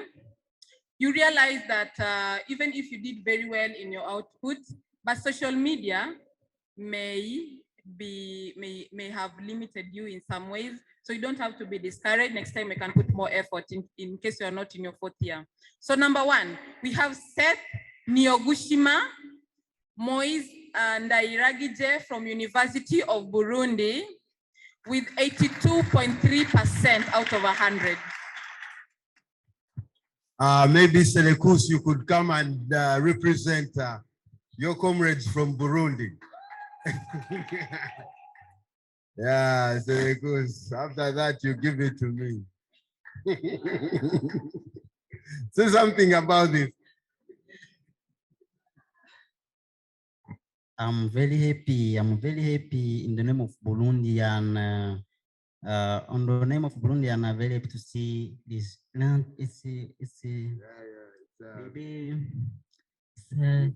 Seth Niogushima and the Moise Ndairagije. Congratulations. Murakoze, murakoze, murakoze. So let's go to, sorry, what? He may take it to Burundi. That would be good for us. Yes, for security. Yeah, but we trust Selekus. Selekus is a good man. So you may have a seat. Thank you for representing Burundi. Congratulations, University of Burundi and the team. And then number 2, we have Ismaila Chawali, Aminata Sanyang, Usman Cham from University of the Gambia with a score of 80.7% out of 100. Please, let's clap for the Gambia, please. Oh, thanks a lot. Uncle Gerald, you've been to Gambia. Maybe you come and receive it on their behalf. Yes, Uncle Gerald, at least you've been to West Africa. Okay. A big congratulations to our team from the Gambia. You have done us proud once again, taking position 2. And then from the Pearl of Africa, we have Nuwagaba Peter, Bashiba Masinde, Rina Masinde, Isbat University and Makerere University with a score of 78.1%. Please clap for them as they come for the talk. IDs, please. I need an ID to know that actually you're Nuwagaba Peter. Thank you so much. Guys, say something about it. I'm so excited. I can't believe this. I mean, I've learned a lot from this. Efforts yield positivity. This is all I can say. I love the teamwork. I love all the qualities that we implemented in a scientist, a technician, a journalist. I liked that. And I really enjoyed the teamwork here. Thanks, Nile, and thank you for giving us this praise. So who is keeping the trophy? Can I keep it? No, we shall keep it ourselves. Thank you. Okay, who is taking it for the first day? The first name is the one who is going to keep it. All right, thank you. Come on, say something. Thank you so much, Nile. It was a very exciting journey. Being a software engineer, I don't know how I was supposed to be into this, but I collaborated with the team to distribute this after learning from my colleague, Bashiba, a multimedia student.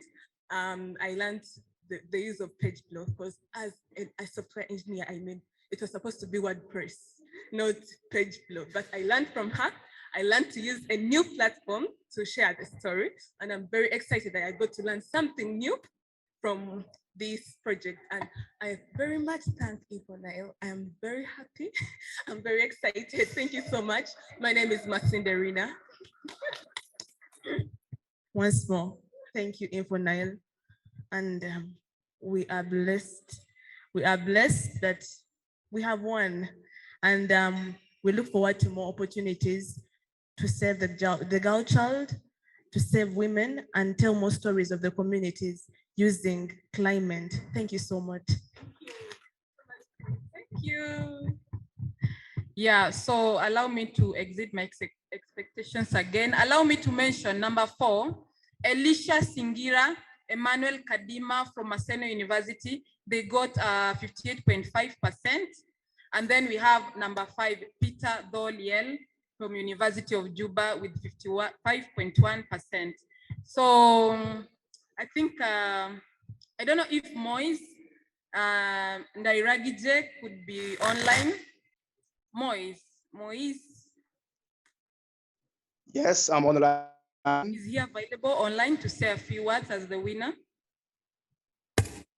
Yes, thank you very much. Do you hear me? Good afternoon, everybody, ladies and gentlemen. I am Moses Ndairagije, and I'm Burundi at the University of Burundi in English Literature, Business Communication.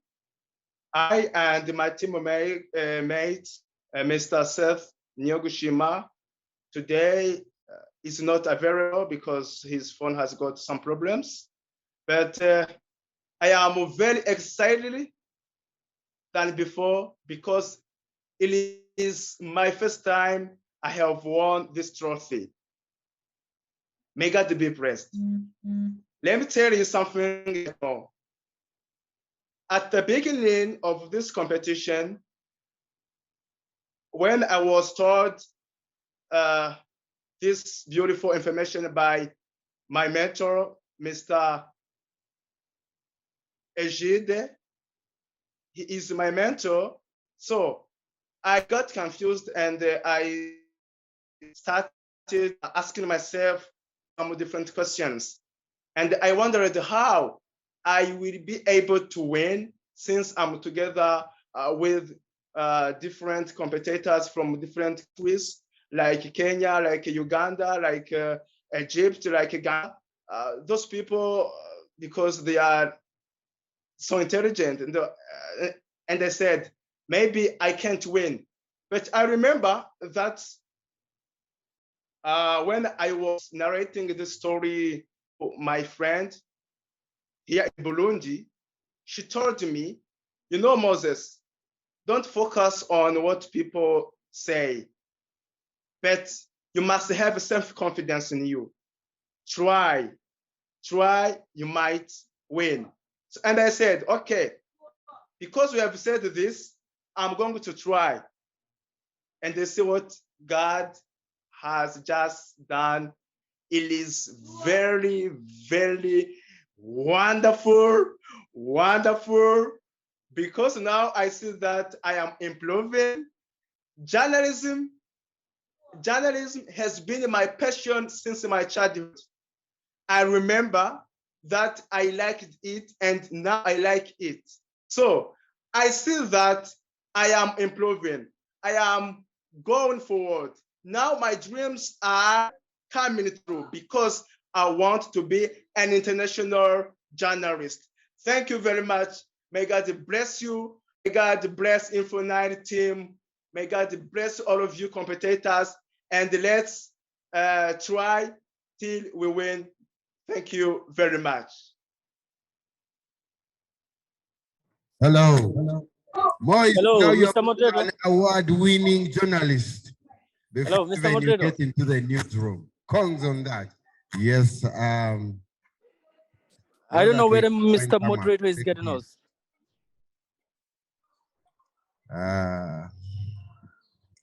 Yes, the University of the Gambia was proud of you. The moderator? Thank you so much. And as we come almost to the conclusion of this wonderful function, please be aware that we have a cake, okay? And it is sweet. And it is unethical of you to leave a place without eating the cake, okay? Even in the weddings, I think it is the last thing done. And if you don't eat cake, you know, you might get something. And of course, Hello. as Maria Info9, brings I don't know that whether cake, anyone is getting me. please feel free to, The Gambia you needs a know, platform move for them to around also and say something. see I don't know whether these photos that have been that handed will be out for you available for here. us. I try At to least it see can be what we sent to have the put moderator. together, try to see these stories through the pictures. And of course, that's before, hold up before, you know, we get the cake cut. So we want all of us to, you know, leave this place at least with something, one or two. Look at the picture. If you admire it, try to talk to the photographer. At least we have the photographers here.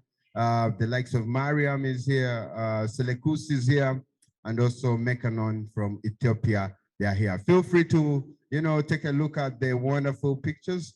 And yeah, feel free also to go to our website, that's infonile.org, to find out more about us and our activities. We thank you. Ruth, are we ready to cut the cake? Are we ready? Are we ready? Are we ready? Give me some psych. Give me some psych.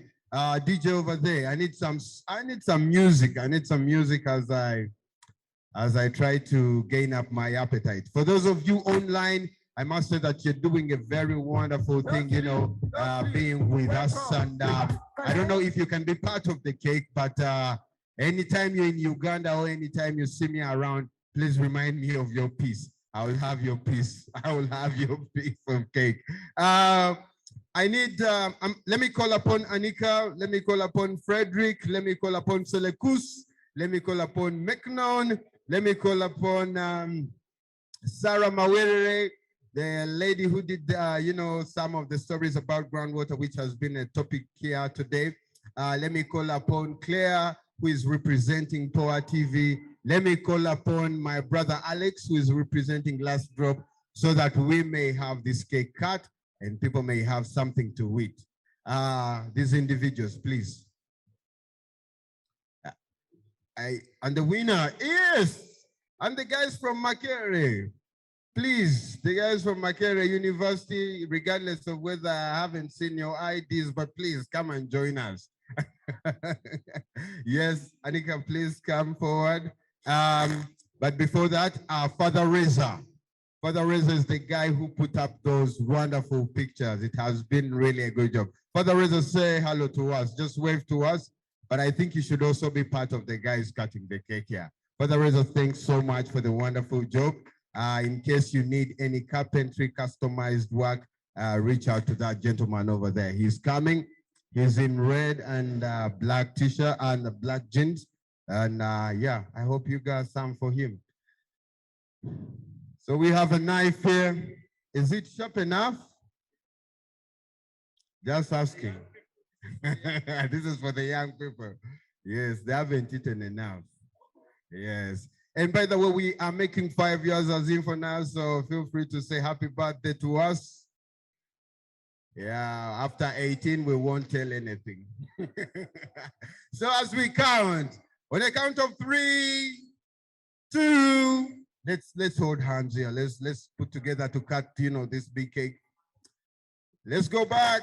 3, 2, 1, and 0. Yes. Thank you so much. Thank you so much for being part of this entertaining team. Otherwise, for those of you online, we can't share with you, but I hope we can share with us. We are within the spirit, right? Yeah. Come on, enjoy the cake. Someone cut the cake. Thank you so much.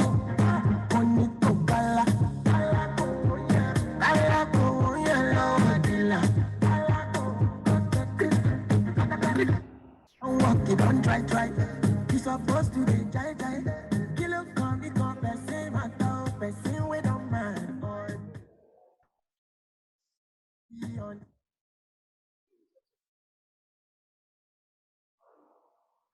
Isaac, please take over. We have some music from Isaac. I hope you enjoy it, as also you enjoy some drinks, and also as you do some bit of viewing of the pictures. Thank you so much. Josh McFadden sounds